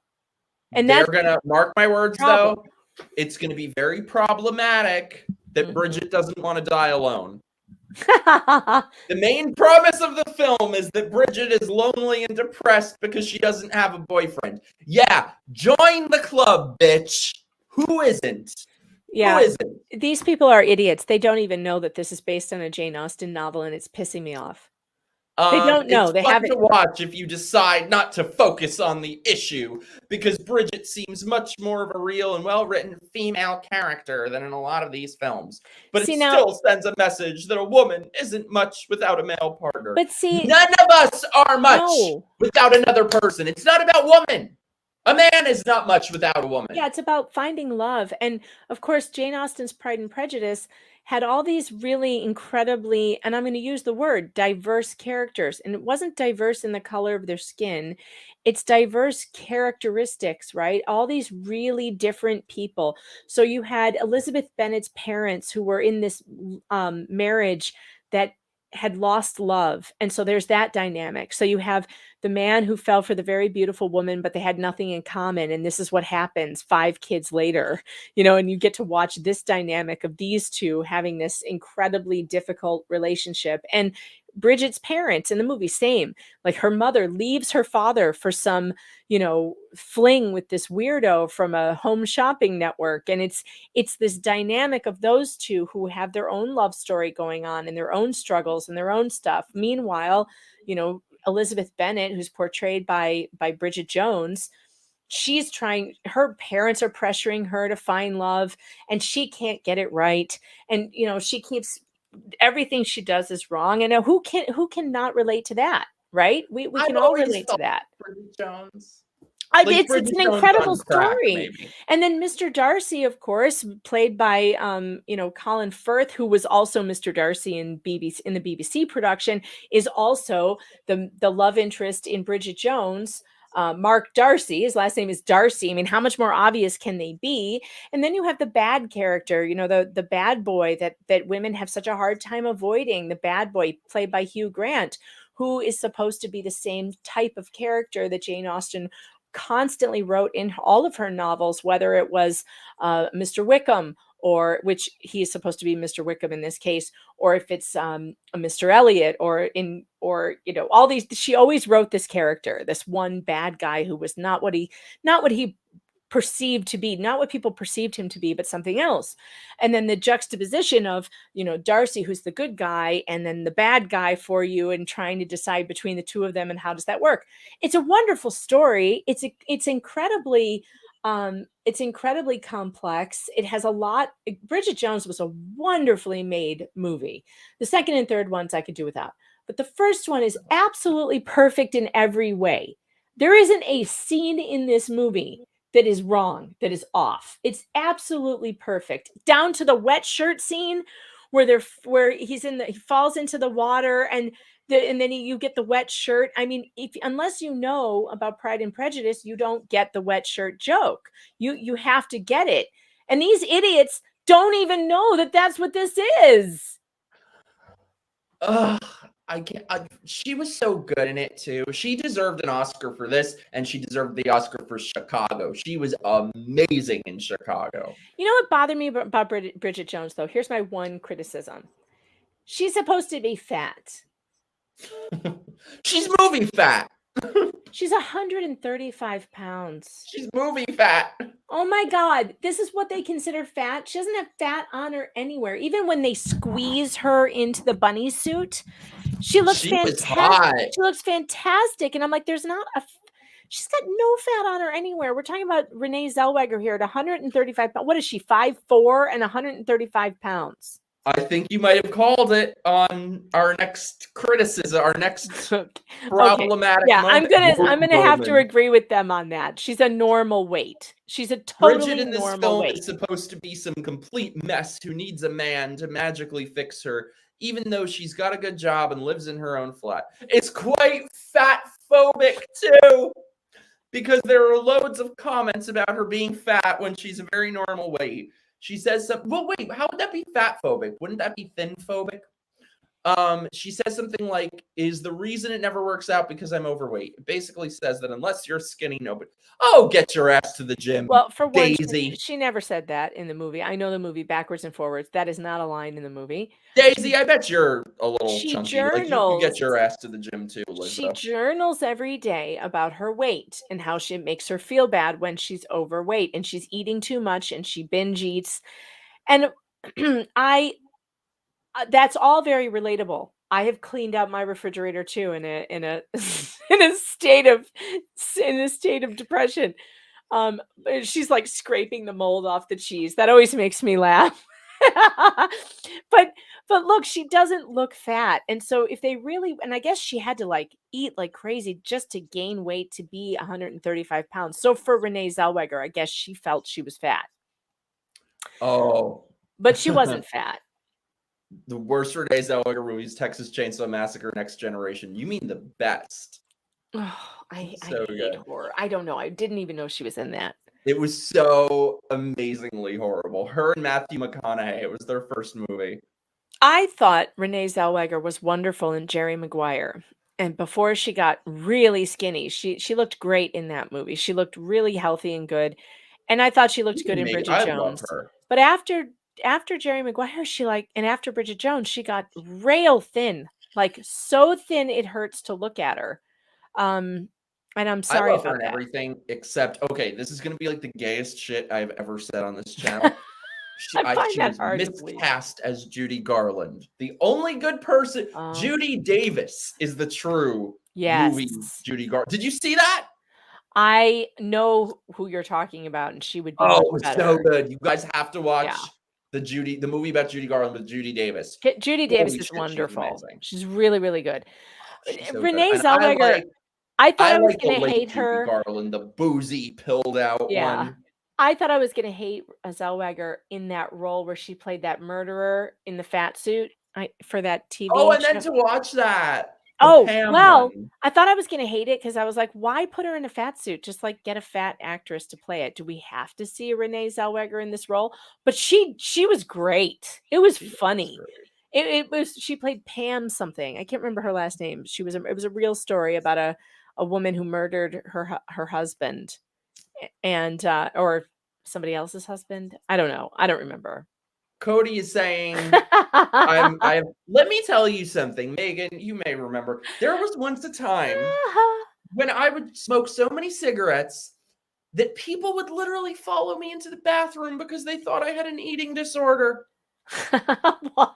I didn't even know, and I didn't appreciate it. And like, That's so I funny. quit smoking and I ate everything that wasn't nailed down. And you know, I need to work out a little bit. I have never seen you look pudgy. You do complain about it sometimes, but I've never seen you look anything other than thin. But I feel like I looked like I was a heroin junkie, and it was great. And I just need to get back to that. No, you don't. No, you don't. That's too thin. What's that too thin thing? Ooh. The next one, How to Lose a Guy in 10 Days. I love that movie, by the way. I think it's funny. I enjoyed it. They're gonna. So the thing is, but again, can we just please notice how not one of these idiots that reviewed Bridget Jones has any connection to the historical novel that it was based on? Can we just acknowledge that the Generation Z is so stupid they don't deserve to be interviewed for anything? Because they're not reading Jane Austen. They're reading like. They're reading queer. They're reading gender queer. Those are the books they're fucking reading. They're not reading. They're like, there were no queer Austen. Wimixon of color in this. They can't understand the language in Jane Austen because she uses words that are, 4 to 5 syllables long, and those are too difficult for the kids to read today. Where are all the pronouns in this? No, but they're going to. So heteronormative. I can't. Right. We can't, where are the we got a drink as soon as I'm shocked that the word heteronormative hasn't come up yet. I know. Yeah.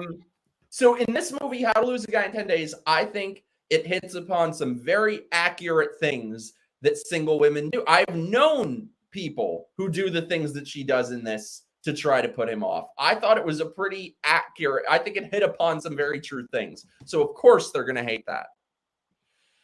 I don't really remember all the things that happened in this movie. So what are they saying was bad?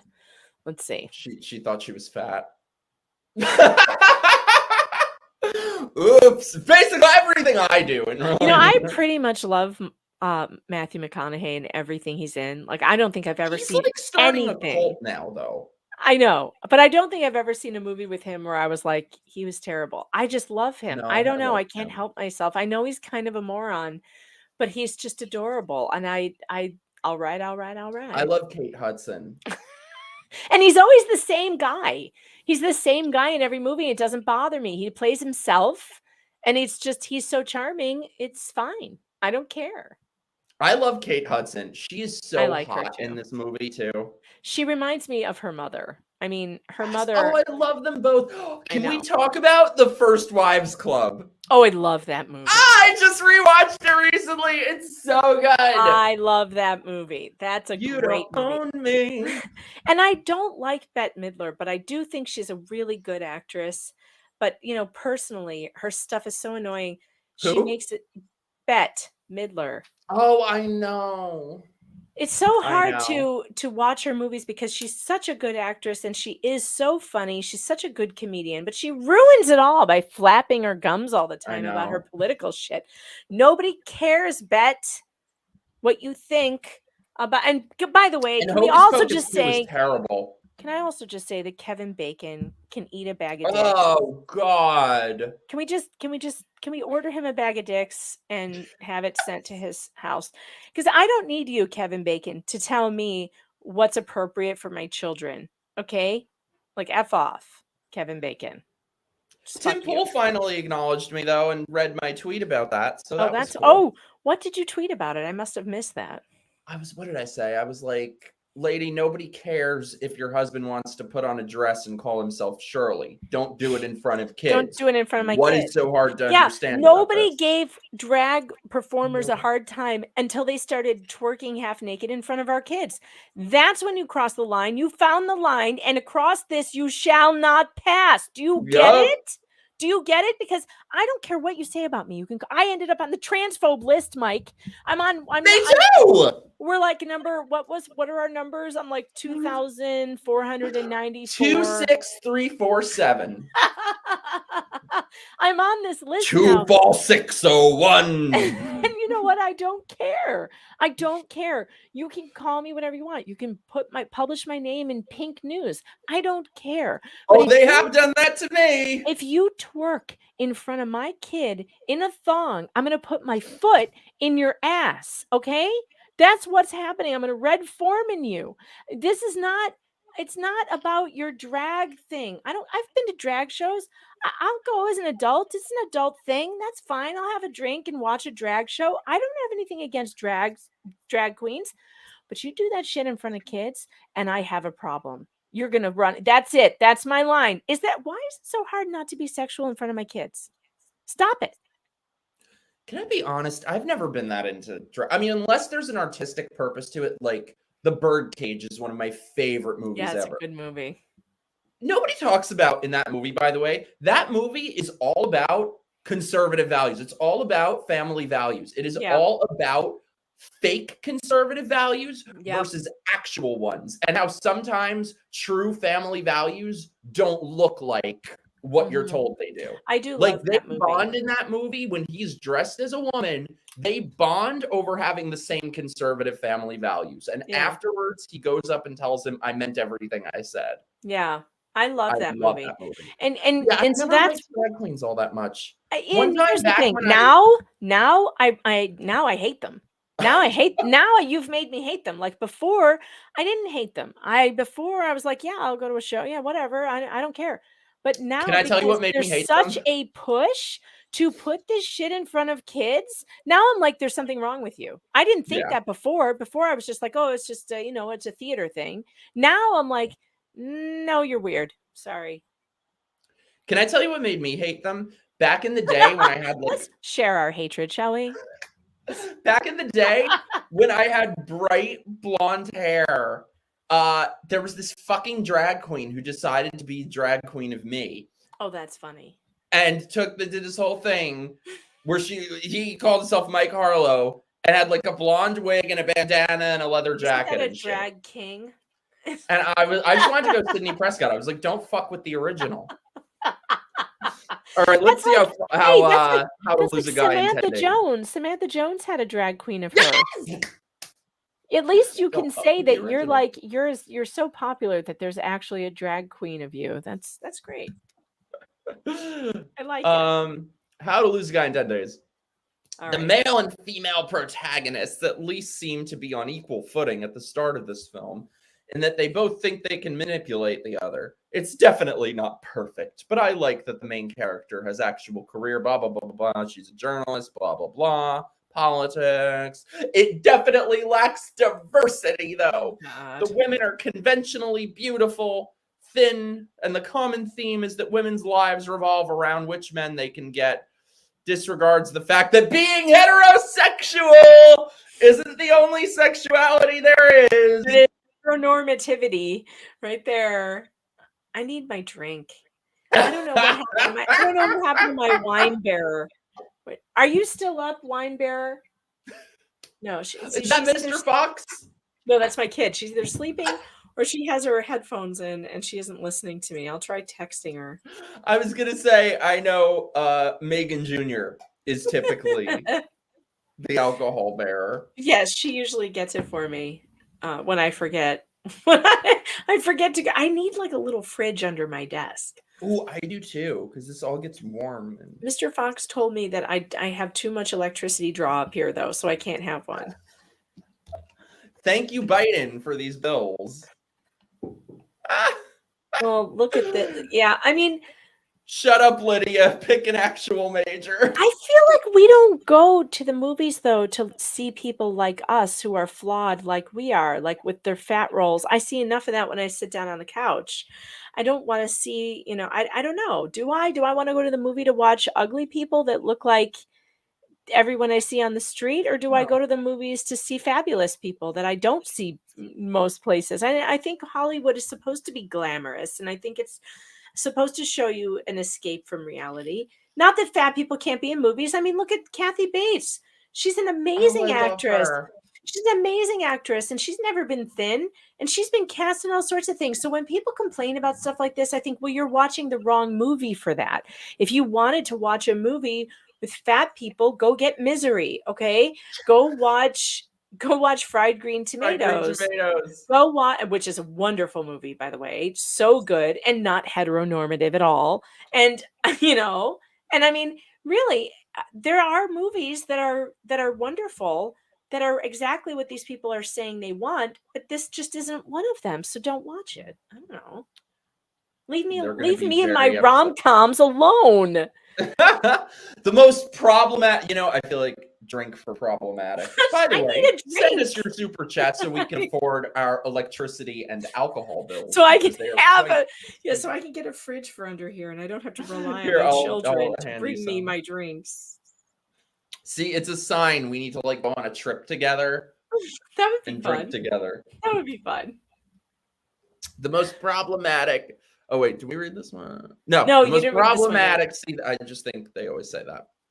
The most problematic aspect of this film is that the article the main character is writing is supposed to be showing women the mistakes they make when they date men that lead them to getting dumped. Yeah.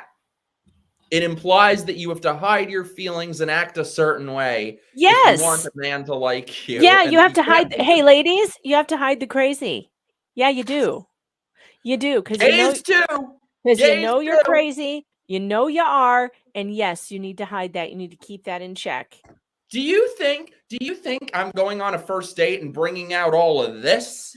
Nuh-uh. Not happening. You gotta wait until they're hooked before you let that out of the bag. And everybody's got a little crazy, but yeah, you want to turn a guy off immediately, then call him too many times, text him too many times.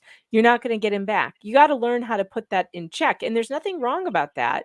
That's not hiding your feelings. It's learning how to behave properly to attract a mate. You ever watch birds? They do this some birds do these very specific dances to attract a mate. And if they do it wrong, the other bird is like, nah, no thanks. And this is a thing that goes on. I was watching it in my mom's backyard, these pigeons trying to attract one another, and it was hilarious. Sometimes it worked and sometimes it didn't. People are no different than pigeons. You got to perfect the dance. You got to figure it out. Wrong. Go and do the stuff she does on a first date. Right. Go ahead and try it. See how it goes. I keep telling people this. Took the words out of my mouth. Don't poop together on the first date. That's a definite no. And I always tell people, it's like, well, you can keep doing what you're doing, or you can listen. James, when I watch movies, I don't go, oh, where are the gays? Where are the blacks? Yeah, I don't do that either. And I mean, thank you, James. Keep the mystery alive. Yep. Not just with that. See, I kind of get disappointed if especially whenever I've had Tinder or shit like that, I get disappointed when they send a dick pic or something. I'm like, no, I want the mystery. I don't want to know what it looks like. I want to be thinking about what it looks like. It's usually a letdown anyway. There was actually an episode of Sex and the City where they talked about this book that I actually bought and read and used and then got married. And it was called so it He's worked. just not that into you? No, the book was called The Rules. Oh Do you yeah. remember this? Do you remember this? Well, this was very big in the 90s, and I got sick of, guys that like weren't just weren't that into me. So I bought this book. I thought, well, I'll read it. It was a really short little book.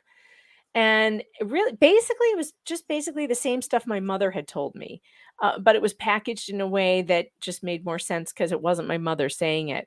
But it was all these things like, you can't call my mother used to say, never accept a weekend date after Wednesday. Never. Like, so if they Ooh, don't I like ask you, that. they don't ask you by Wednesday for a Friday or Saturday, you always have to say no. And I used to think that's crazy. Why would I say no? I want to go out. But I did, and this is in that book. It's don't accept a date after Wednesday for Friday or Saturday. And that seems like a game. It seems like a game. It's like, well, do I really want to be playing these games? It's not a You have game. to. It is the dance. Do you understand? It is the dance that the birds do. And if you don't do it right, you can't hook the bird. So if you stop accepting dates after Wednesday for Friday, Saturday, pretty soon you find out that guy who's interested in you, he starts asking you on Monday or Tuesday or Wednesday. Like he stops asking you on Thursday or Friday, and he gets the message. He's got to get you on Monday or Tuesday because you're busy. And it sends a signal that like you have other things going on. You have a social calendar going on. And if they don't get to you early, well, my Friday's booked up. I have a date. Sorry. And I'd love to go out. You answer, I would love to go out with you, but unfortunately I have a date on Friday. I can't. Maybe next week. Gays, pay attention to this because this is how little we are taught to accept. This is how from each other, from our community, we are trained to just seek the less than the bare minimum, where guys will text you and be like, you free in 10 minutes, so I'm in your neighborhood. And we accept that because we think that's all it is. No, screw these people. Well, you really do have to demand what you deserve, right? And if you want someone who loves you, yeah, be mysterious. So Katie Ghost sent a super chat. Sorry. Hey, get your super chats. chats. Yeah, it is problematic. What's problematic that I have no is that Meg has no wine. My I kid went to agree. sleep. She went to sleep, and so I have no wine bearer. I mean, I guess I could go and get some, and Mike could read super chats, and I'll be right back. I could do that. Maybe that'll encourage people to send us your super chats. Thank you for your super chat, enchiladas. All right, by the way, send super chats so Mike has something to read while I'm gone. Look at the fucking ad, by the way. This is so bad. What is horniness anyway? By the way, we're figuring out the date. I got a glad whistleblower coming. Ooh. All right, talk about that. I'll be right back. I should let you guys know, by the way, I've been thinking about, okay, wait, I don't like being on like a little square, so we'll come back to him. I've been thinking about doing like an episode that's like just me, but I kind of have a phobia of being alone on screen like I am now. So maybe this is step one of like breaking that phobia. I'm a little bit tipsy right now, so maybe that's helping. Thank you so much, enchiladas unbreaded. Cody, my beloved. Be mysterious. Don't let them know what your voice sounds like on Zoom. Motherfucker. So everybody, you have to join my locals or my channel membership. Pick one. Any will do. And come hang out on our Zoom. This motherfucker, who I love and adore, will just be like, oh yeah, I have a mic, but I'll never use it.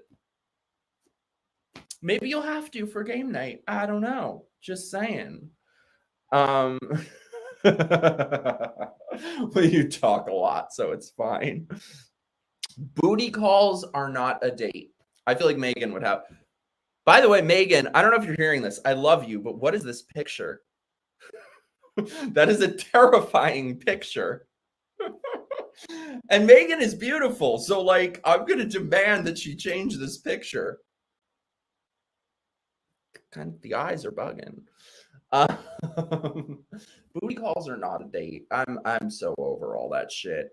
See, I think this is the problem. Let me tell you. Can I go on a rant? Let me go on a soliloquy for you. We are taught to accept so little. And I will tell you why that is. Because men are naturally pigs. We're cavemen. We're filth. So men typically need women to make them into civilized human beings. For gay men, we don't have that. So we need to get that either from ourselves, from each other, or from some sort of community. We're lost on all three counts. So that's why I think we need to start demanding better. Mike, you are right. We need to stop selling ourselves short. Thank you, my love. And aim higher. There's been too many guys who tried hitting on me through the apps, and it feels it's so scripted. It's so scripted. And all these apps have a thing where you can save the same sayings to send to people. It's so horrible. And I've tried. So, like, basically for me, I started out where, like, there was a long time where I was like, I'm not going to hook up with anyone. I'm not, unless there's some sort of couple of dates involved.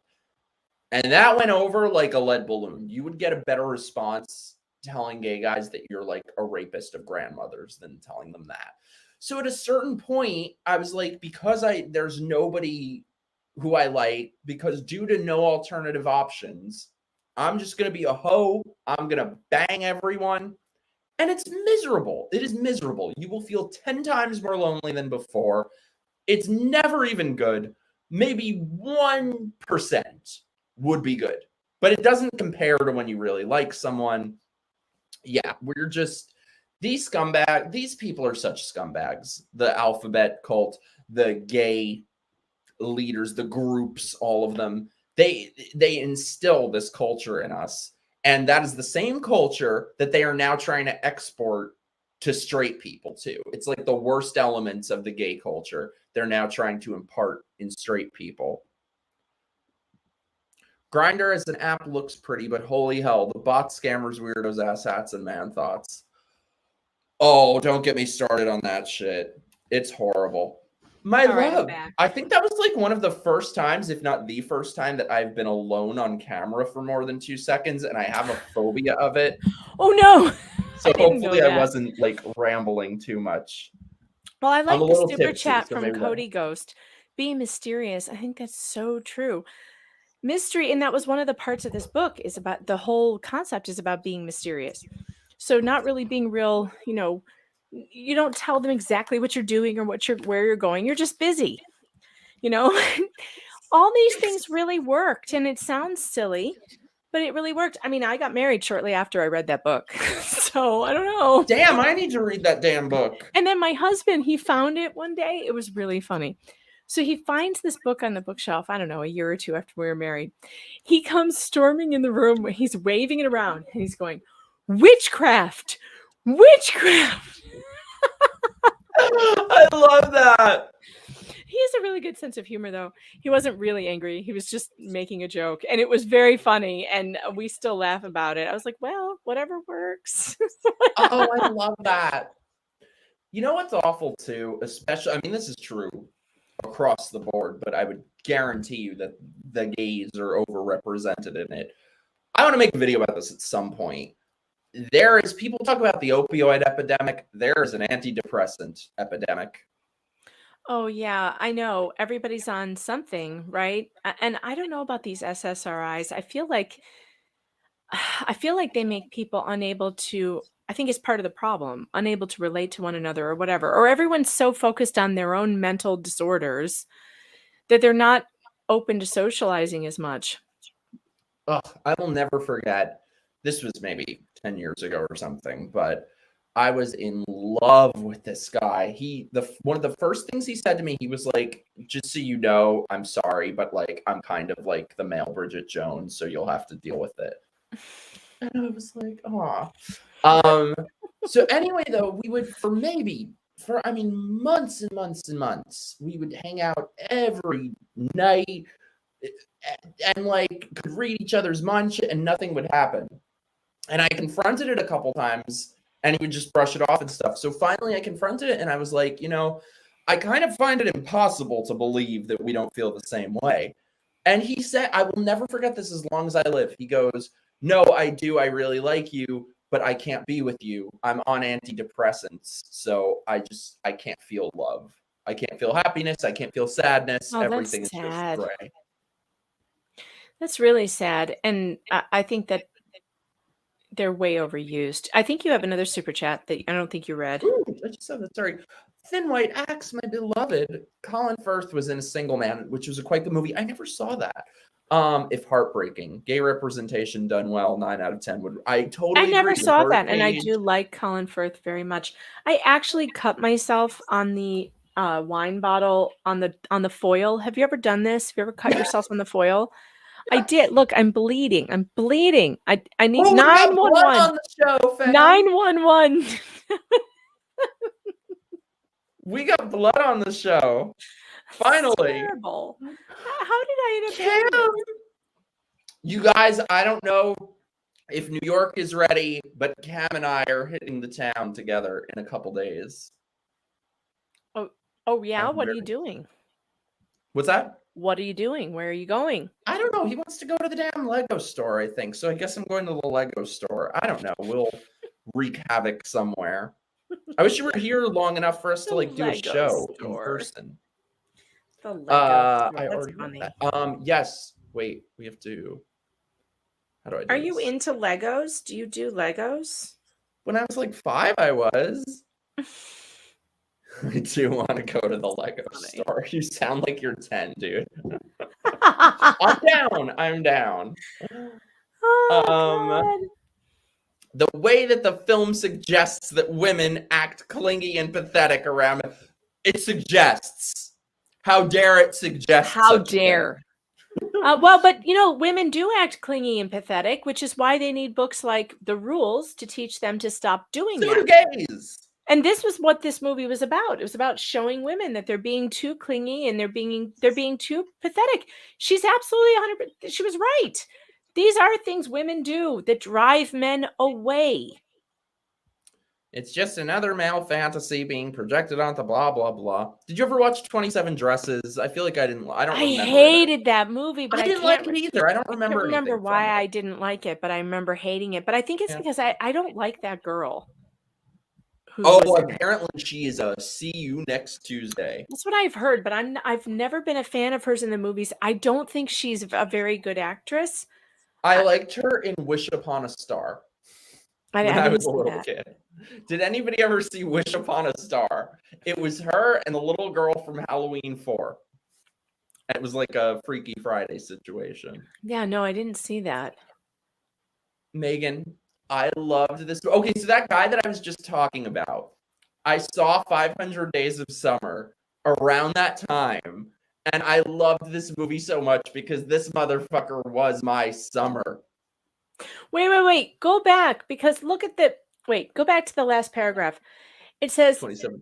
Yeah. Your life doesn't have much meaning if you're not married to a man. I think times have changed in terms of society thinking that all women need to get married to be satisfied in life. Okay, Daisy, let me explain something to you, Daisy. I just want to explain something. It's fine if you think that you don't need to be married to a man to be happy in life. But don't you dare speak for other women, because there is a catastrophic problem going on right now where women cannot find partners, whether they want to marry those partners or not. They are looking They are looking for someone to share their lives with, and they're not finding it. Men are leaving this country and shopping for wives in other countries because women here are so unattractive to them, because women have been brainwashed by the feminists that brainwashed little Daisy here to believe they don't need men, they don't want men, and therefore, screw all men. And we'll just use them as, fuck toys and not actually settle down and get married. You're the reason, and this philosophy is the reason why everyone's so goddamn unhappy. If you want to be happy as a person, I suggest locking it down when you're in your 20s. And whether that means marriage or it means, long-term or whatever, if you want a family, you better do it by the time you're in your 20s. And I don't mean you must have children. I mean, you must have a partner. And that doesn't mean, I know it's hard to hear. But after that, it gets incredibly much, much harder. Now, for gays, I'm sure it's not the same, because you're not, there's no biological clock ticking that you're like, there's not usually a whole lot of gay guys that want kids. I don't know of many. I mean, some do, but it's not a lot, right, Mike? It's not like this is not something that it's not like a majority, but a majority of Forget women. kids. I feel like it's not most that want to get married. Like, gay marriage is such a big thing. I'm like, where are all these gay men that want to get married and have families? Yeah, is that even a thing? For a few of us. For a few, yeah. It's not real, but where It's women are depressing. concerned, and where most like heterosexual men and women are concerned, I think they do want families and they do want long-term love, but nobody knows how to find it anymore. And I think you're really no, Cody Ghost. I'm not saying okay, you're going to be alone forever. I'm not saying that. No, you will not be, because we are going to find you someone. We are going to do like the Cody Bachelor. It's She's happening. like, cool. Yeah. No, I'm not saying that. I'm just saying that your chances go down the older you get. I mean, and that's just because look, you have to be realistic. If you're a woman, you have to understand this. You are not going to get more attractive. Okay, you're going to get less attractive as you age. Men, on the other hand, are going to get more attractive. And why is that? No, men get uglier too. No, they don't. They get more money. They get more attractive to women. Their jowls sag. They can't get it up. Women are not attracted to just looks. Women are attracted to status, to power, to financial stability, and men get more of that as they get older. And so to women, men become more and more attractive at the older they get, because that's how they figure it out. A man in his 20s is not nearly as financially stable as he will be in his 40s. This is why any married woman like me knows that you're beating these women off with sticks when you have a husband who is a provider of a family. They're all after him constantly. And he could have a 20-year-old if he wanted to. He could trade me in for 2 20s. That's the reality. Okay. That is I'm not saying he's going to, I'm saying, but he could. Bumming me out, Megan. It's true though. So as a woman, I know it's true. You need to recognize that your value to a man is at its highest in your most attractive state. And that's going to be 20, 21, 22, 23 to 25. I'm sorry, but that's just what it is. Now, that doesn't mean you're unattractive forever, but your options. Good thing I'm 25. Your options get a lot smaller. We were talking about this on Twitter yesterday. So what you will be looking for after, when you're 30, 40 and you're single, are much older men who are looking for companionship, because you're past family age at that point.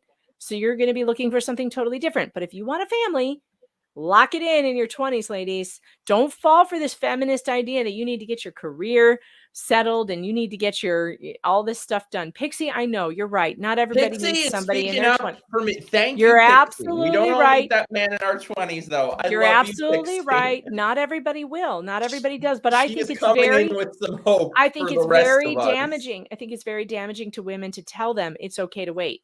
It's okay to wait. It's not. It's not. Cody, this is an excuse. We're calling your ass out. This is an excuse. You are wonderful, and we are going to find you someone. Everybody just needs to lower their standards. Oh, everyone just needs to lower their standards, and it'll be okay. Good. I mean, look, I believe there is somebody for everybody, but I also think women have incredibly high standards that they need to reassess. Because if you're in your 30s, 40s, and you're looking for a man who's 6 feet, 6 figures, 6 inches, you need to reassess. See, I was saying when you were gone, I was saying that I think the worst aspects of the gay culture have long since been exported by mainstream culture into straight people, into women. So all of these toxic ideas that are pushed on us are now being pushed on y'all. So now we get to all be miserable together. Yeah, that's terrible. But, Sex in the City, you can blame Sex in the City for that. I mean, that is where that started. Sex in the City really was written by gay men, right? What's his name? I can't remember his name. Michael, what is his name? The guy who wrote Sex in the City. You know who I'm talking about. Michael Patrick King. I think gays need to have a lot higher standards. Women. No, I mean higher standards. Okay, no, I mean about in the looks department. Higher standards with behavior. Yes, Looks are behavior. ridiculous. Like somebody, Looks don't you know matter. who I'm talking about. Someone in my chat, or he knows who I'm talking about. Someone in my chat has ridiculous expectations when it comes to looks. Yes, And that's what I'm talking about. When I get say rid of that. expectations and standards, I'm talking about superficial things. Superficial things. I'm talking about how, you know, there are women who are completely obsessed with finding a man who is, you know, just incredibly attractive. Well, look, ladies, marriage is for better or for worse. It's in sickness and in health. What happens when that incredibly attractive man gets burned in a fire and his face is completely disfigured? This is that. Are you going to divorce him because he no longer meets that standard? And if that, and also it really bothers me that women will not give men who are under 6 feet tall a chance. Like, that's crazy to me. People care so much about height. People care about height. It's like, look, stop it. You need to find someone who is of good character, who will love you. And I know from experience that being with someone who is maybe conventionally unattractive to you at first, and yet giving that time, it grows. And you can suddenly be attracted to someone you weren't attracted to in the first place. Sexual attraction does grow. Talk to any Indian matchmaker who has put people together in India, you know, who didn't see each other before their wedding date, and then just met as strangers and had to develop that over time. And they're still together 50 years later. So it does grow. Attraction can grow. But you know what also happens? You can fall in love with the handsomest man on earth, and you can be out of love with him in just the same amount of time because he's a dick. Yeah. Okay? So you just it's way better. Conventionally attractive person I've ever dated, objectively, is the most insufferable fucking person I've ever dated. Yep. I mean, look, so it's because they know it. It's like the first thing, whenever I had all the apps and stuff, that was always the first thing. It's how tall are you? And like, I'm just under 6'1", but I'm like, who gives a shit? I almost want to say I'm shorter. This is cool. Shout out to the short king. Yeah. Look, I've talked to guys who are like who was 5'3".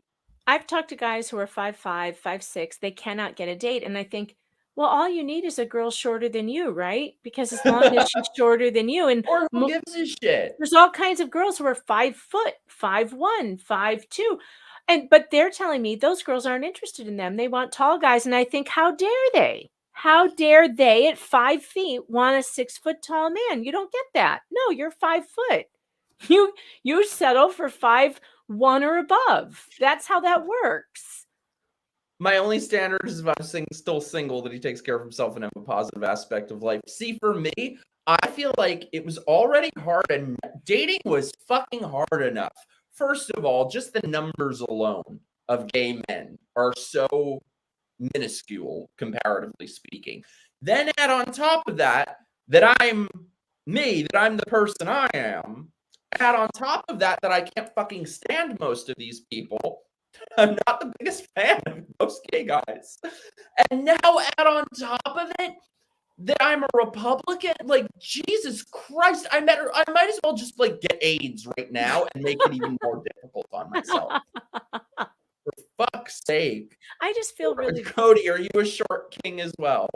I feel sorry for everyone who's dating. I feel sorry for my children who are going into this dating world that is so caught up in aesthetics and in it's so wrong. Have you seen that show? What's that show where they don't see each other and they meet behind a wall and they talk to each other for a couple weeks or whatever? Love is Blind. Well, even that show though is ruined because the second they see each other, if one of them doesn't like the way the other one looks, it's all downhill. Nobody decides to stick it out and try it. Like they just treat them badly or wish that they had gone with someone hotter. And I just don't get it. If you've made a connection with someone, on a intellectual level, give it some time, like to build up. Give it some time to find the attraction, because it could be there. Aw, Mike is a unicorn and looking for another unicorn. I used to have this, like, it was from some magazine or something, but I used to Wait, you don't have a boyfriend anymore? So, No, sorry. Wait. what were we saying? What were we saying? Never mind. Forget that I said that.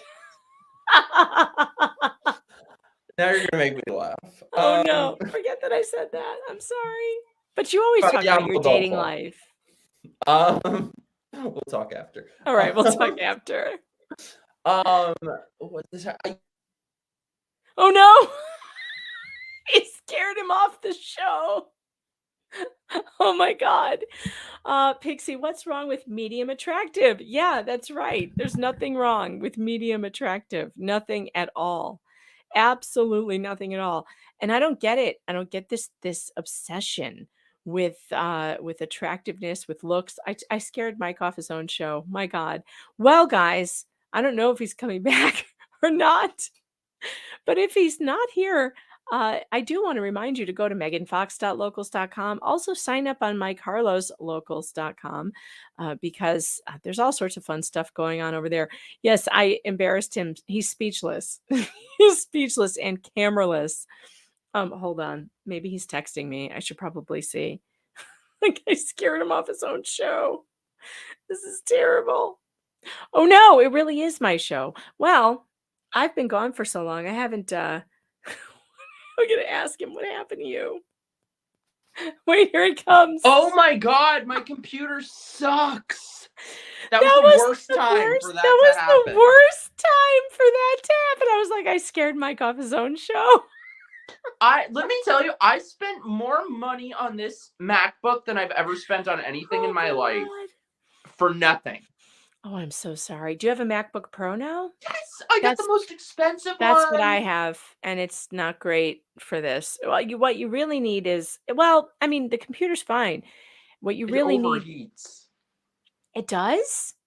That's why it just shut off. You should take it back to the Apple Store. That's not normal. You've had it for a couple of years? Oh yeah, I've had mine. That's not normal. Take it back to the Apple Store. It's probably still under warranty. Take it in immediately. They'll fix it. That is such bullshit. It is bullshit. It shouldn't overheat. That should not happen. Damn, I really wanted to hear what they had to say about 500 Days of Summer. Oh yeah. Where did it go? I don't know if I can bring it up on here. Or are you on your phone? Well, I was like, I don't want people to think I skipped out. I've got it. Because you sent it to me. So hold on. Oh, yay. I'll pull it up. Let's see. This sucks. I hate my is. freaking computer. I don't know why it does that. Okay, here. Megan regressed. Somebody said Megan regressed. I love that. That's what I should have called the show. Oh, I'm so inappropriate. I never know when to shut my mouth. I'm sorry. No, all right, here we go. I'm sharing. Can you pull my screen up? Can I? This has never happened before. That's a terrible thing to say. Oh, I think I can. Let's see if you can. Okay, good. All right, so now let's get down to 500 Days of Summer. There it is. Okay. All right. Can I? You want me to read it or can you see it? 1 sec. You read it. The main character in this film thinks he's in love with Summer because of things like her laugh and her smile and her haircut. And then later on, he says he hates those same things about her. It shows his feelings aren't very serious and how a lot of the time straight men are only nice and respectful to women when they want something out of them. Is that really a straight man thing or is that just a human nature sort of thing? First of all, what did he want? He wanted, like, a relationship. How terrible. Right. Summer is a classic manic pixie dream girl. The film introduces her with a black and white montage, which says things like that in school. When she started working at an ice cream shop, it suddenly got really popular. And it's ironic.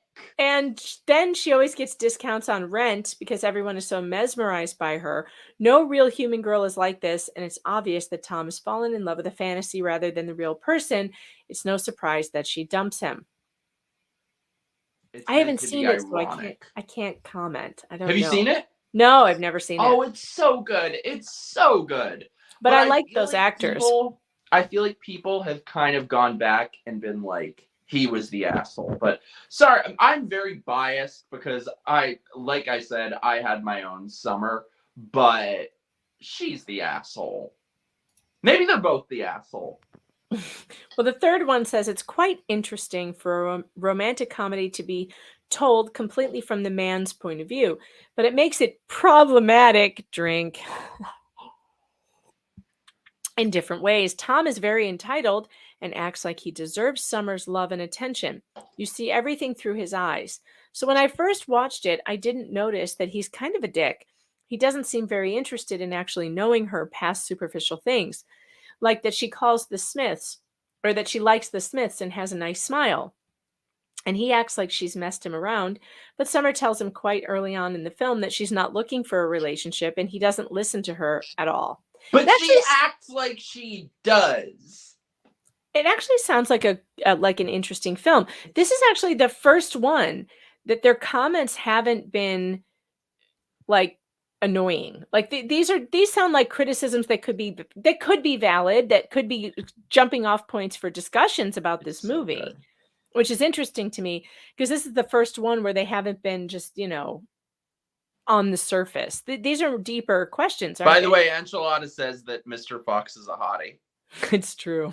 The girls are all into it. And you know what? Thank God I'm blessed with a man who does not have time or energy in his life for more than one woman. He's like, are you crazy? He's like, can you imagine? He's like, I cannot imagine juggling 2 women. That's the worst possible scenario. He's got enough. He's got enough. But it's tough hanging on to your hottie husband. Let me tell you, they get to 47, 45, 40, getting up to that 50 mark, and the women are all over him. All over. I bet it's not for you. You're fucking Fox. Because yeah, and also because he's too tired. Luckily, I tired him out completely. Ooh, baby. He has no energy for another woman. Nor does he have the patience for one. He's so what funny. else do they have to say about this shit? Nothing. I think that's it. That's the end of it. That's all they have to say about it? Yeah, that's it. So out of all of them, I think they had the least bad things to say about this one. Because it's so good. I'm going to have to watch that. Oh, it's so good. Now I want to rewatch it. I want you to watch while you were sleeping. I can't believe you haven't seen that movie. We'll do a movie swap. We should watch that. I'll watch while we were sleeping. We should do that. That'll be great. I will do that, and then we'll have to come back and talk about it. That'll be fun. My piece of shit computer overheated. When did you buy this computer? 2020. So it's new. It's relatively new. Should be. You might have... I got the Amazon one because they had a discount. So I think it's not it's like the middle tier MacBook Pro. It's not the highest one, but it's not the lowest one. Was it used? No. Okay, then it should still be under warranty. Oh my God. Take it, get an appointment at the Apple store, take it in and have them look at it. It shouldn't be doing that. I've had mine for at least 2 years and it's never overheated and shut down. Not once. Now, it does have memory problems though. That drives me absolutely insane. But the biggest problems that I've seen from this computer is that it and I have the MacBook Pro. It's not the highest one. I think I have the same one you do. It's like the mid-level. The biggest problem is for streaming is the internet connection. So I need like fiber optics and I don't have it. I want that Elon Musk Starlink thing. When's that coming to my neighborhood? I upgraded to the gig speed and that made a huge difference. Oh, I'm upgraded. I have Spectrum. It doesn't matter. I have Spectrum. Do you know what dicks they are? Like, yeah, Spectrum is bad. Oh, I went through my whole Spectrum saga on Twitter. Me too. And then they respond to you and they're like, we'll help you. And I'm like, yeah, you'll help me. Right over a cliff, you'll help me. You're not going to help me. And they've come here so many times. And every time they come, they're like, it's not our fault. We don't know. Oh, it's just awful. They tried telling me without checking with me anything, downgraded me to the lowest speed because they were like, oh, you'll save money. I'm like, I don't need to save money. They were like, you were on a promotion. And nothing they were saying made any sense. They were like, well, you had a promotion that expires in 2025. I was like, just give me. But so anyway, the point is, though, they were trying to charge me double. They were like, now your bill will be like $160 a month. I'm like, how did it double from what it was yesterday? Of course. It was crazy. So I got it put back, but it was a huge fight. By the way, word of advice, whenever dealing with situations like that, just hang up and call back and just keep doing that until you get a decent human being. Because a lot of these people just try to they're assholes. They're total assholes. Yeah, I know. And Spectrum is the absolute worst. They are so bad. They're so nasty on the phone. I mean, they're just bad. And they don't have to give you good customer service. You know why? Because they have a lock on the market. Here they have a total monopoly. Although I just got a flyer in the mail that we have some kind of fiber optic cable going in, but it's Frontier. So I'm a little worried about it because I hear bad things about Frontier. Oh, you know what's amazing? So here I can only either get Spectrum or RCN because I'm in like a house basically that has apartments and they don't have fiber optic. But so it's either Spectrum or RCN. I wanted to switch to RCN. Get this bullshit. I've lived in my house for like maybe 7 years. I've been here a long time. Get this shit. Apparently the person who lived in this apartment before I moved in had RCN instead of Spectrum and didn't pay their bill or something. So RCN has like a lock on the property. I'm like, no. It wasn't me. It wasn't. I don't know this person. They're not here anymore. I'm like, so nobody who ever moves into this apartment after I move out can ever have RCN? I'm like, take my money. They won't do it. Oh, that must have been some experience they had with that person. Right? My goodness. I'm like, it's a different name. It's a different person. They're like, no. God. Yes, Spectrum is the worst, though.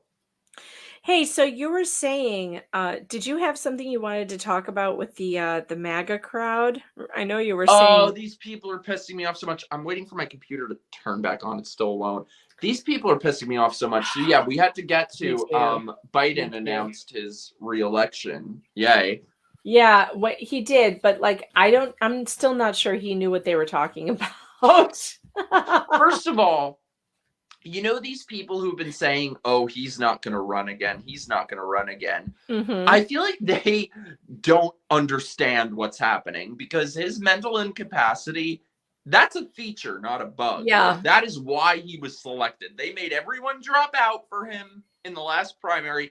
That is why he was selected. They have found their dream puppet and they have got their hand up his ass going like this. Well, and also like it comes out now that he is not going to debate. There's not going to be debates. And he's not going to campaign. Well, he barely campaigned for 2020. He campaigned from his basement.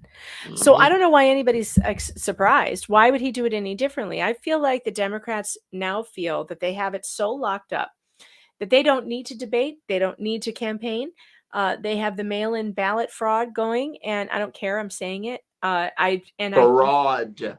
And I think that because I'm sorry, that mail-in scam, that's the scam right there. Whether you can find, evidence of it or not, which I will admit, we cannot find the evidence of it. But I will say that it is absolutely a recipe for fraud when you make it allowable for people to just mail in their ballots. I'm not talking about absentee ballots. I'm talking about your actual normal ballot. You're just mailing in. Like we've proven that a bunch of them, people don't even live at the addresses anymore, but somehow they voted. The minute that was allowed, the mail-in ballots for everyone was allowed. That was the last time we were going to win an election. So I don't know why anyone cares about this primary bullshit. Like, what do you think is going to happen? Joe Biden's going to be president for the next however long he wants. They don't care. It doesn't matter if he's unpopular. It doesn't matter. They don't care. He was selected. They don't care. And they don't care if it's him or not. If he drops dead, they'll have somebody else. Yeah. What pisses me off is Trump saying he's not going to debate, but I'm not surprised. Yeah, well, I don't even know. I don't even care, Mike. I don't care. It's all a show. It's all a sham. None of it is real. If you want my opinion, I think you ought to pay way more attention to what's going on at your local school boards Yes. and your local library boards, because that's where you can really make a change. You want to run for something and win and change your entire neighborhood, run for your school board. You can win that election by 3 votes. You get down, you knock on doors. You don't have to spend a bunch of money. Just go knock on doors. You get 3 more people to vote for you than vote for the other guy, you win. And that's how you get in and you get the diversity, equity, inclusion crap out of your school. That's how you get the queer theory out of your school. Yep. That's how you get the trannies out of your school. No It's more true. drag queen story hours if you get on the school board. That's what we should all be doing. Getting all focused on national elections and the president is like, it's bullshit. Okay, it's bullshit. What pisses me off too is that all of the, so look, I have absolutely no loyalty to any politician. I will only vote or support the best person who I think can turn around the mess of this country. I don't give a fuck who that is. I don't have any, I'm not like sitting here like fucking Turning Point USA, you know? Mhm. So it really pisses me off. Basically, I didn't want Trump to run again.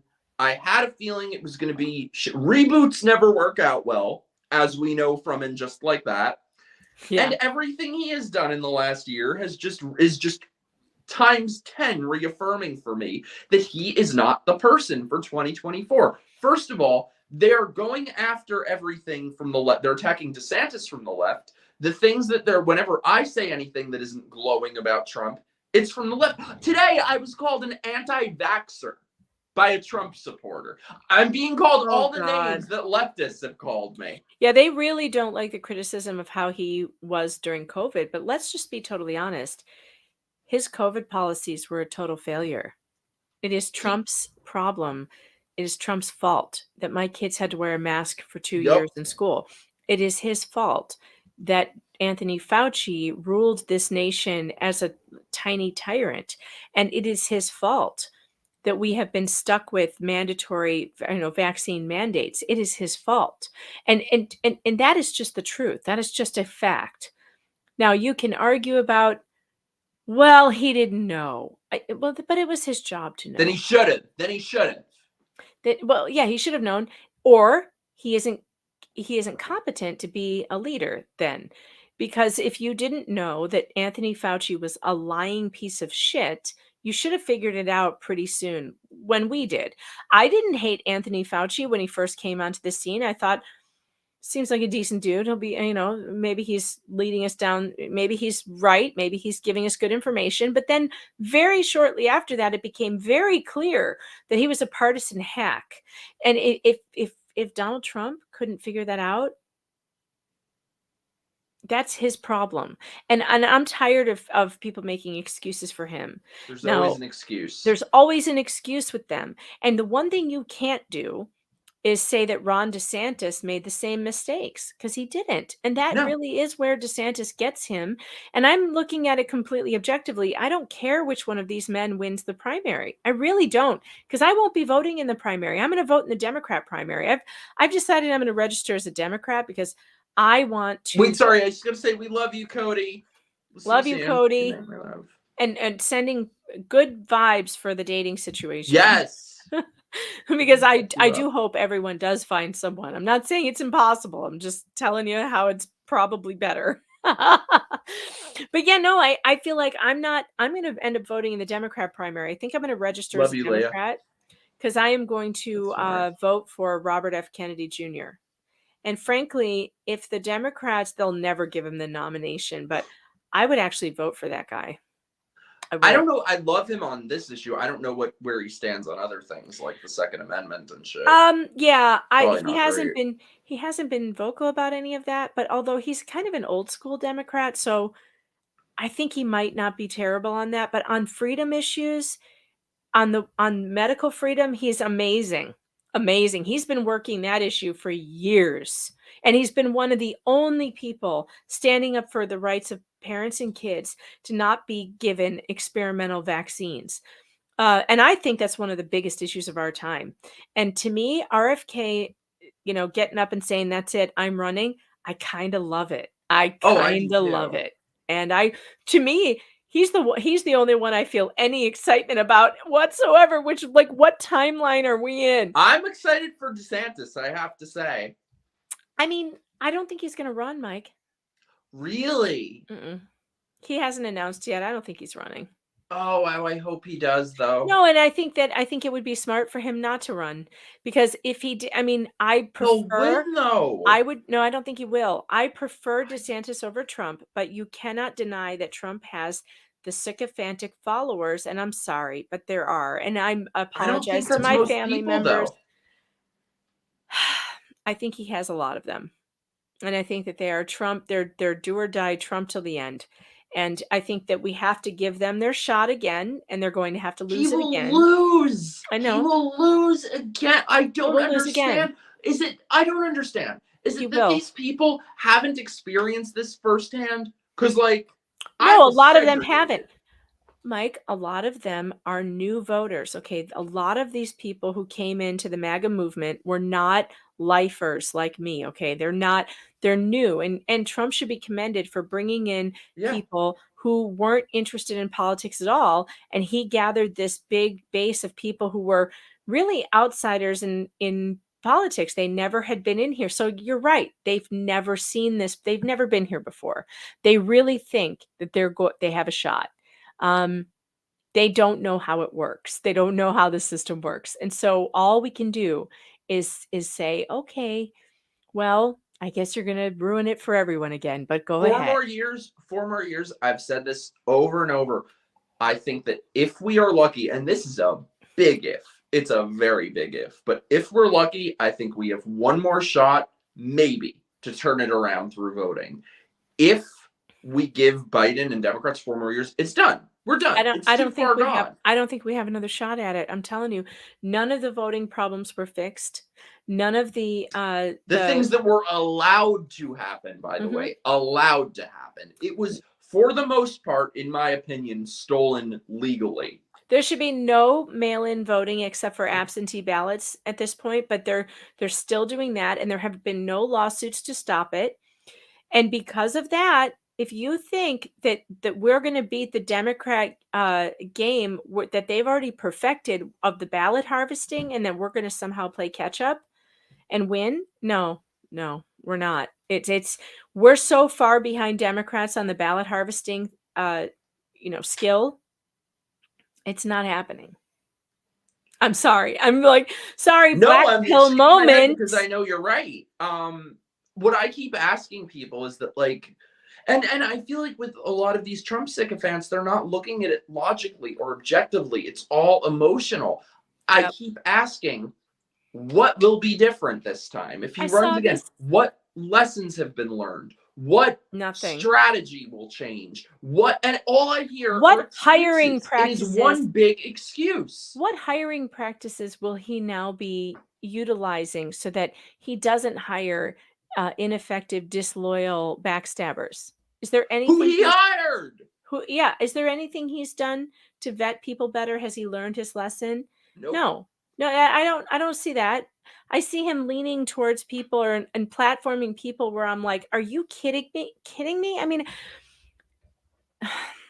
I can't. He's a very poor judge of character. He's a very bad, which is hilarious because, that show that he built up his fame with his classic "You're fired" line. Well, he doesn't know how to fire anybody. No. He hires idiots, and he doesn't fire anybody when he should. Anthony Fauci, if I were the president and Anthony Fauci pulled that shit with me, here's what would have happened to Anthony Fauci. I would have sent him a formal letter from the President of the United States saying, thank you so much for your service. You are being transferred to Kansas or maybe Alaska. I am transferring you to the Scientific Research Center in Antarctica, where you're going to be doing very important research, but there's no internet access, and you have to go there for the next 2 years, and you won't be able to come back because we have such important things for you to do there. And that's where he would go. And Fox 2024. When are you going to run? I know. never. I hate politics, and I'm never going to be a politician. I mean, the most I'd ever do is get on a school board, because that, I think, is the most important position in the country right now, is to help protect the kids from the garbage that they are being fed through these curriculums, and from the cults that are being instituted as religions in our public schools. You want to talk about something that atheists should be pissed off about? This is it. There are cults. There's a cult. It's called the gender cult. It's taken over the school. The gender diversity, equity, and inclusion cult. SEL, social emotional learning. It's taken over the schools, and they are indoctrinating children against the wishes of their parents. All these different religions, Hindu, Muslim, Christian, they're all Satanists. They're all having their rights violated. Why the hell isn't anybody upset about it? Aw, this is awesome. Oh wait, you're awesome too, Millicent. But I meant you. Got up at 4 a.m. for Megan, but ended up subscribing. Mike, you're hilarious. I love you too, flaming everyone who's being ridiculous. Aw, thank you. I love you. Welcome to the crazy train. Everyone is being ridiculous. This entire I can't with these timeline is ridiculous. It's like they would rather be right than win. Mm-hmm. It is maddening. They don't see it though. I really do. No. I can't blame them entirely, because they don't see that they're going to lose. They really don't see it. I was talking to someone, a family member, while I was visiting my mom, who really, she's like super into the MAGA train, and she thinks he's going to win again. And I couldn't convince her otherwise. So,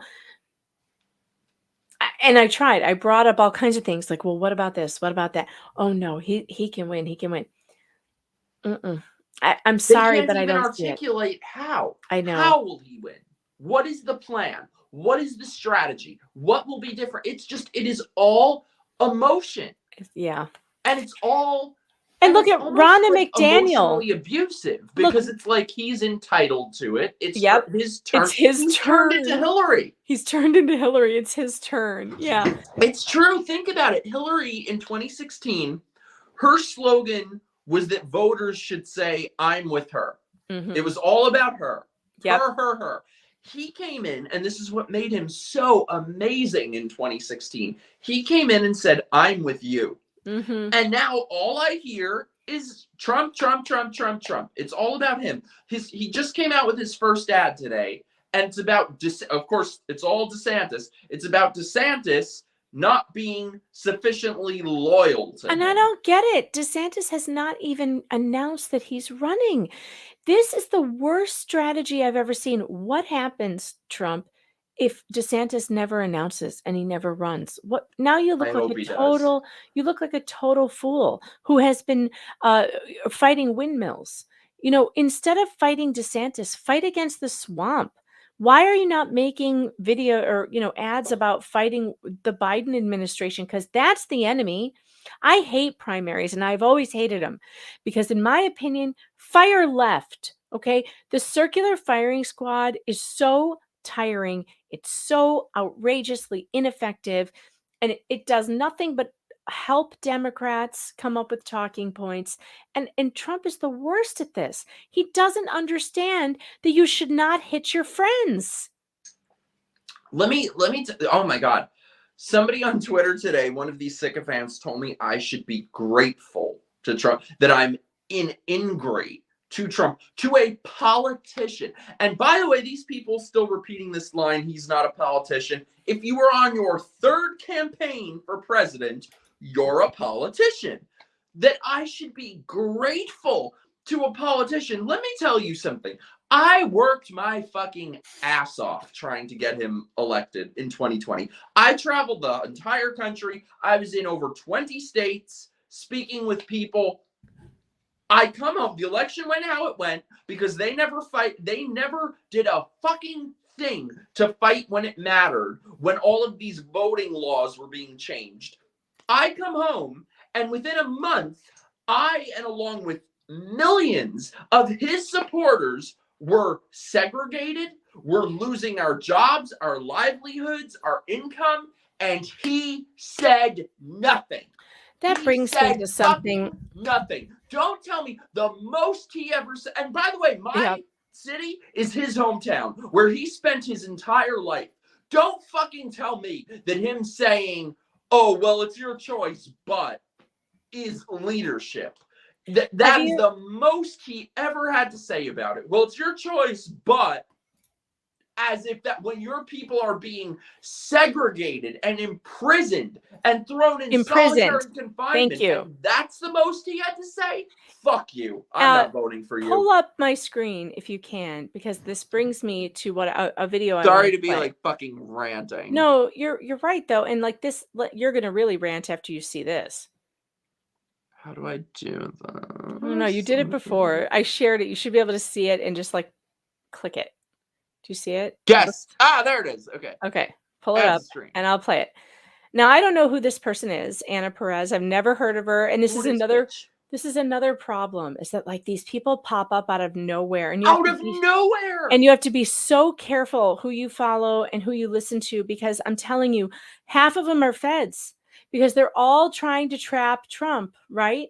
So you don't know who's a fed and who's not, and eventually you find out, 4 years later in some, deposition somewhere that they were working for the Fed.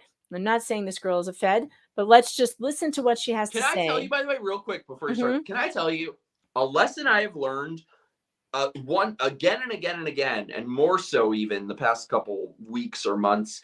It's funny is that there will always be these people on the right that I'll have a real negative vibe about, and I won't say anything because I'm like, oh, I don't want to cause dissension. I don't want to be attacked for it.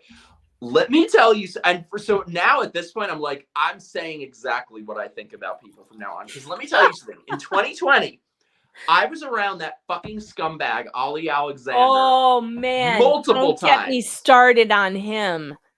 And we never really even spoke to each other, really. Maybe, hello, how are you? So there was no reason that I felt this way. But I've never in my life felt such like a darkness from I swear to God, it felt like being in the presence of the devil. Ooh. And now I know why. Yeah. And I mean, this is the thing that we all need to be like really careful about, because if you don't know these, if you've never heard of them before, if they just pop up out of nowhere, and look, I've been in this business for over 20 years. I've been in conservative media for over 20 years. I'm one of the oldies. I'm an old girl here, and I've been here for a long time.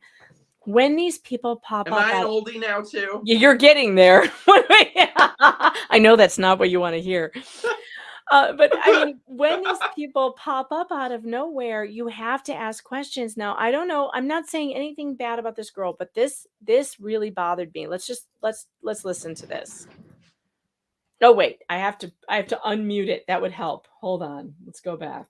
Sorry, something that really kind of inspired me before I did this show was hearing what Ryan said in the episode that he did today. Right before this, he said, I would take a bullet for President Trump. And when he said that, at first I was a little taken aback. I was like, all right, Ryan, that's a little much. But then I thought about it for a split second, and then I realized, no, it's not. You know why? Because President Trump would take a bullet for me. President Trump is taking a bullet for me. President Trump is prepared to take a bullet for all of us.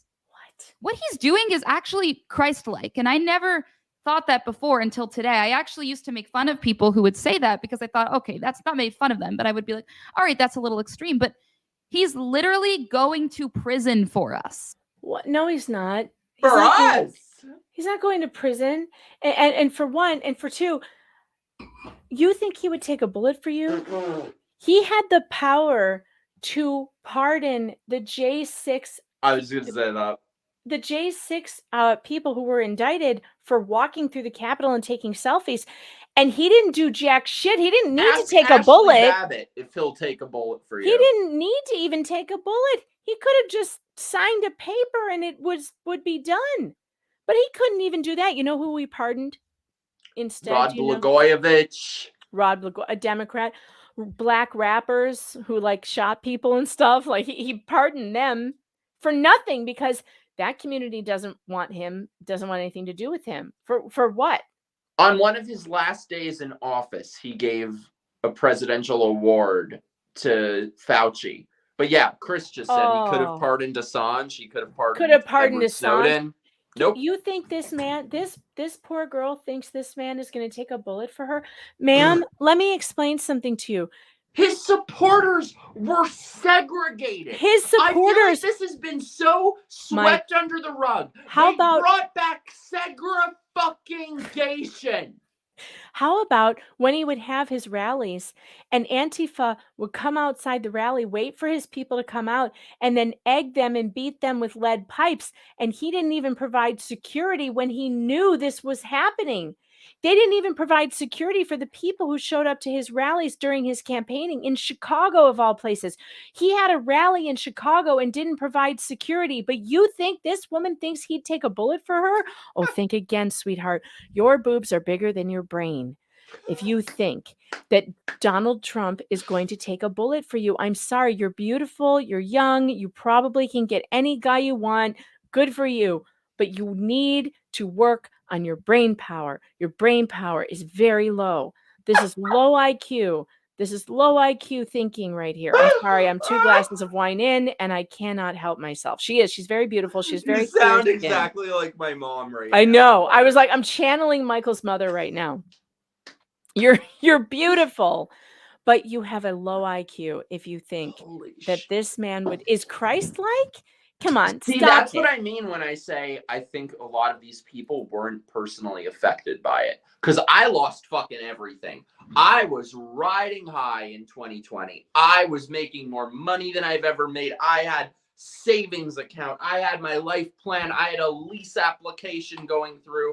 2021, vaccine mandates. I lost fucking everything. And these people want me to be grateful to the person who I worked my ass off for, who wouldn't say a fucking word about it. Screw you. Yeah, I mean, and look, I feel sorry for her. She's really young. When I was her age, I believed that politicians, cared about me too. So I'll give her that like she'll learn as she gets older. But see, Conservative Inc. then uses these people. They use these influencers. They use these young especially people. The ones with the big knockers. Especially the beautiful ones with the big knockers. They use these people to, push this message out.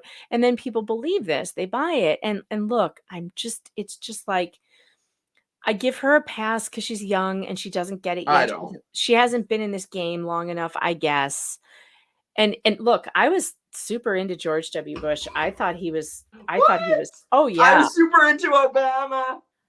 I was super into George W. Bush. I campaigned for him. I thought that he was Obama. And I'm so embarrassed of it. I'm so embarrassed. So I look back now and I think, my God, I campaigned for the man that ushered in the Patriot Act.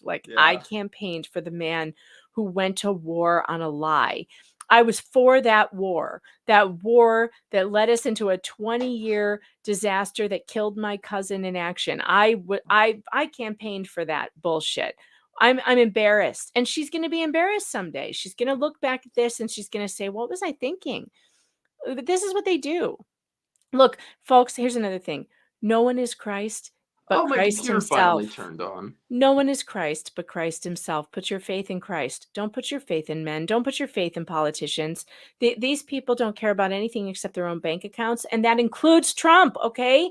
Why else is he selling NFTs with depicting him as Superman? Okay, it's just ridiculous. He's not a savior. He's just another guy. Like, wait, I'm going to flip my camera around. Go ahead. He did a good job. He did a decent job as president. He did an okay job. He did bad things too. And we have to look at it. We have to look at it very rationally and not emotionally. And that's the problem. It's too emotional. It's too emotional. Way Can too you hear me? emotional. Oh, wait, I have to open the thing. 1 sec. Okay. Oh my God. How long is this stream? We're going on 3 hours. Can you? Oh, yay! I'm back. Okay, hopefully He's it doesn't back. shut off again.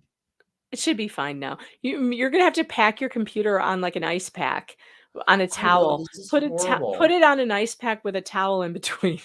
This is horrible. I got to take it to the Apple store. Keep a fan. It was a very blowing on it. unflattering angle too. I'm not very happy about that. Lime green is not your color. I don't think. I hate that green screen when you have to broadcast with the green screen behind you and it's a terrible color. Pretend you guys didn't see this. Oh, how did I miss this? No disrespect. I'm loving listening I to you think guys. was it Pixie who said politicians are almost always narcissists? That's true, and I think you have to be a narcissist, somewhat of a narcissist, to run for something. You have to believe you're better than most people, right? You have to believe that you're the answer, and that is kind of a narcissistic view. I agree with that. I think in Let me some tell you respect something they're though. all I like that. think I truly believe, I hope I'm not wrong.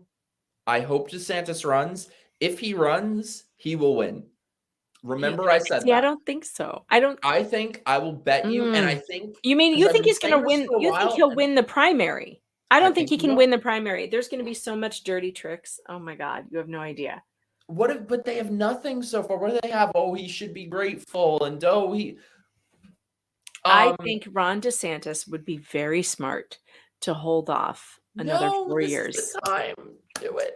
I don't think so. I think he would take all the wind out of Trump's sails to just allow him to take it, allow him to have it, and teach He's everybody. gonna lose, Yes, though. I know, but that. And who knows what the country will be in 4 more years if Democrats win. You might not have the chance to run again.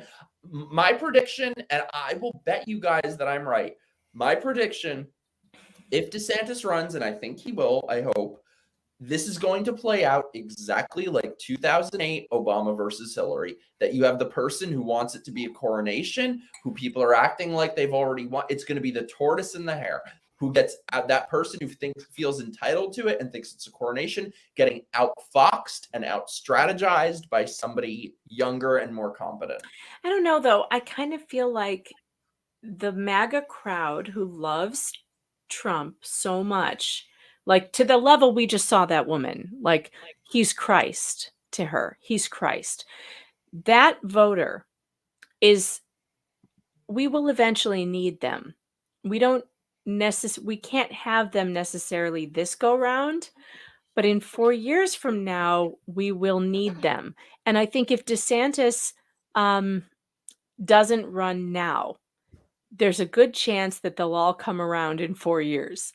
But right now, it's going to create so much division and so much hatred. I've already seen it. You've seen it on Twitter between friends, between people that I know. Them, though. I mean, between people I know who are ruining and destroying friendships over this bullshit primary. Like, what are you kidding me?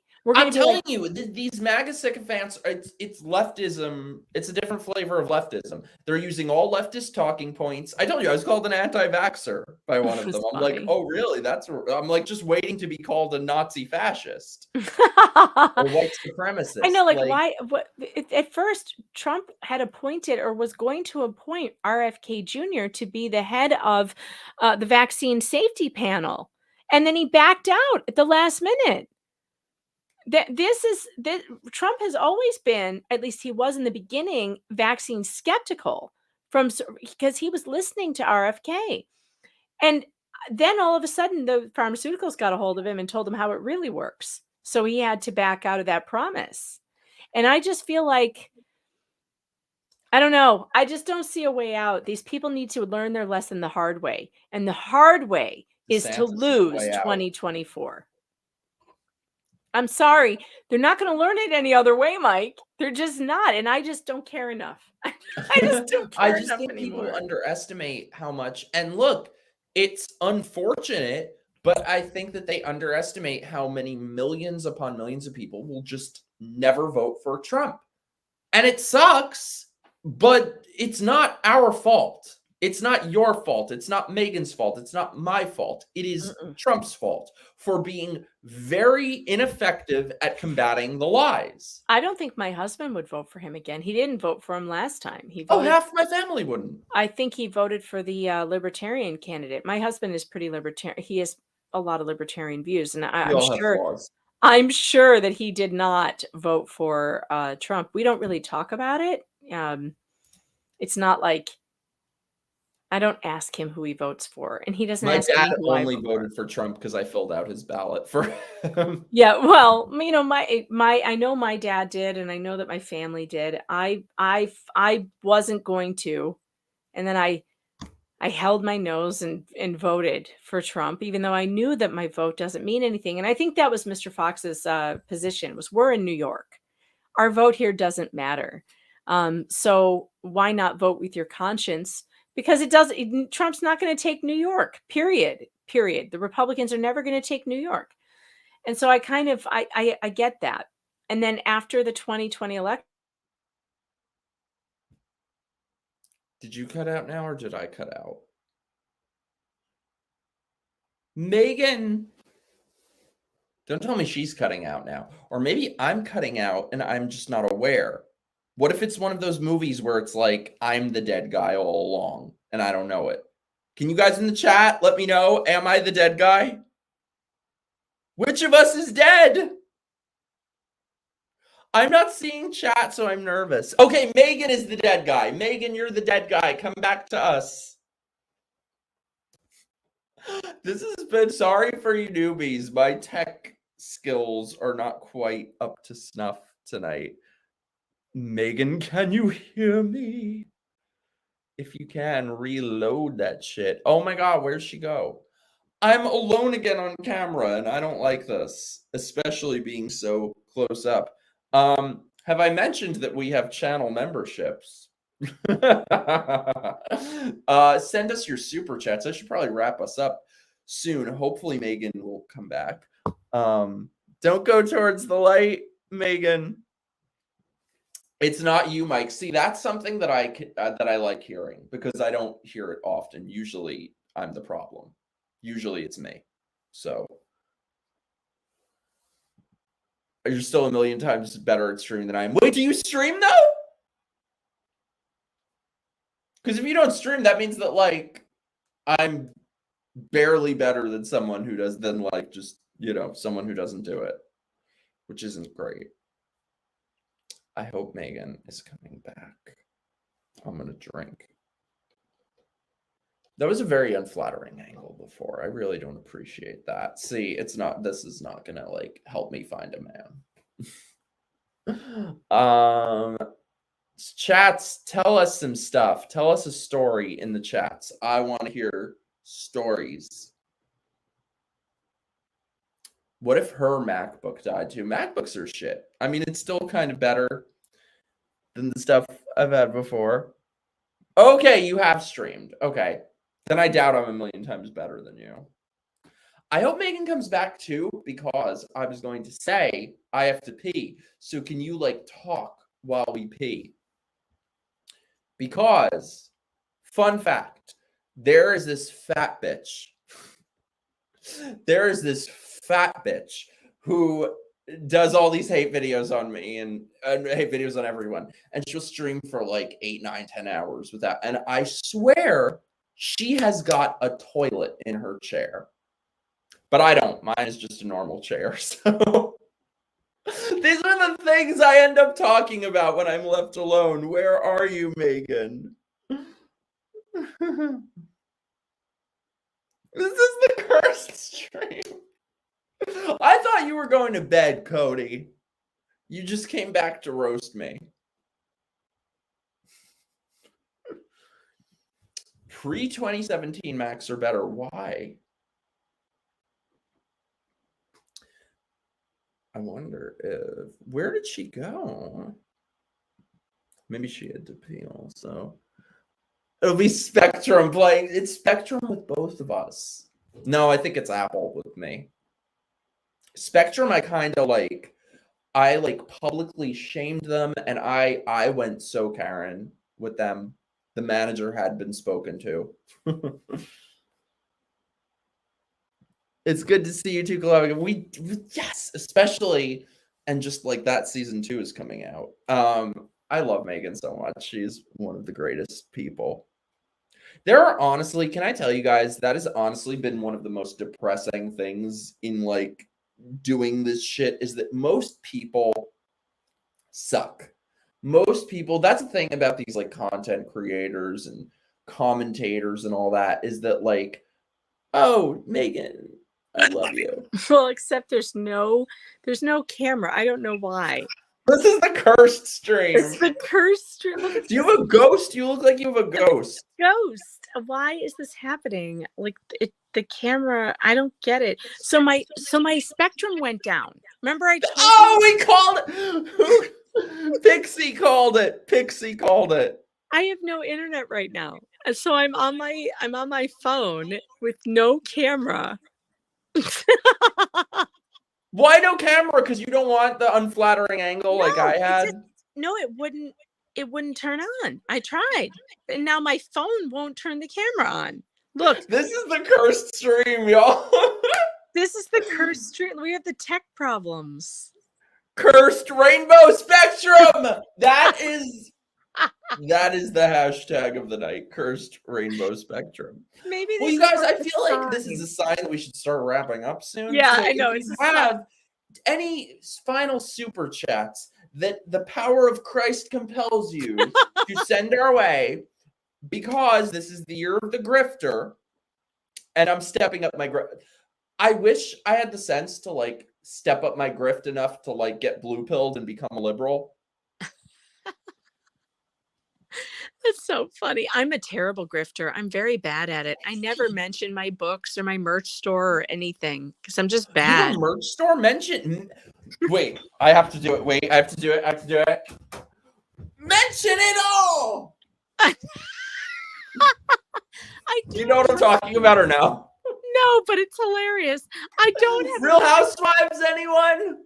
Real Housewives? Oh, I don't watch it. Well, just the Housewives of New York. So like Bethany, who we love, apparently was in some like softcore adult entertainment films back in the day. And Ramona is very jealous of her. So Ramona thought she was going to bring it up. And she was like, so Ramona was like, you want to mention it? We'll mention it. You were topless on a waterbed and you kissed a woman. And she's like, you want to mention it? I'll mention it. And so Bethany is like, mention it all. Mention it all. So good. I need to stop drinking on streams. This is what happens. I have no tolerance. God, that's hilarious. No, I do. I have all these things. I've got books. I've written 2 books. They're on Amazon. Believe Evidence, The Death of Due Process from Salome to #MeToo. There's also Shut Up, The Bizarre War That One Public Library Waged Against the First Amendment, which is extremely interesting for the time we're in with all these library books with the porn in the libraries. That's what this book was about. And I wrote it in 2016, and now it's so, relevant. So it's really interesting that that's happening. And yes, just visit me on Locals. That's where you'll find all my stuff. meganfox.locals.com. Normally my tech is better than this. Same, I swear, same. I haven't had shit break in a while. Me either. It's so weird. That happened to me when I was on Adam Krigsler's show, and he's never wanted to do anything with me since. Well, it happened to me on Nick Rekieta's show. The first time I had him on my show, that's when it happened. My internet went down and he had to take over my show. I was so embarrassed. Oh my God. It was horrible, but he's a professional, so he did it. But it was just so embarrassing. And this is all the Spectrum's fault. They're shitty. You know what sucks, by the way? He was like messaging me, wanting me to go on his show, and then he got banned from Twitter, and the conversation never continued. Oh, well, I'll get you back in contact. I'll get it working again. He's so funny. He is so funny, and you would be great on that show. I would love to see you on his show. Oh, I would love to. I would love that. Well, thank you for having me. The most funny and the most amazing is you, my beloved. You are now, Megan, I think you now technically count as a woman of color. You are very black. You are a black African woman right now. Oh, that's hilarious. I cannot figure out why this camera won't work. I don't know. This is the cursed show, baby. By the way, if you guys are watching and have made it this far into the cursed stream, send us #cursed rainbow spectrum. We are on the cursed rainbow spectrum right now. I love it. Megan, we've been holy shit, we've been talking for over 3 hours, and I feel like we didn't even touch upon like half the things. So you need to come back very soon. Yeah, of course. Anytime. I would love to. Good luck with your grifting. Thank you, Millicent. I love you, B. I love you guys. We love you.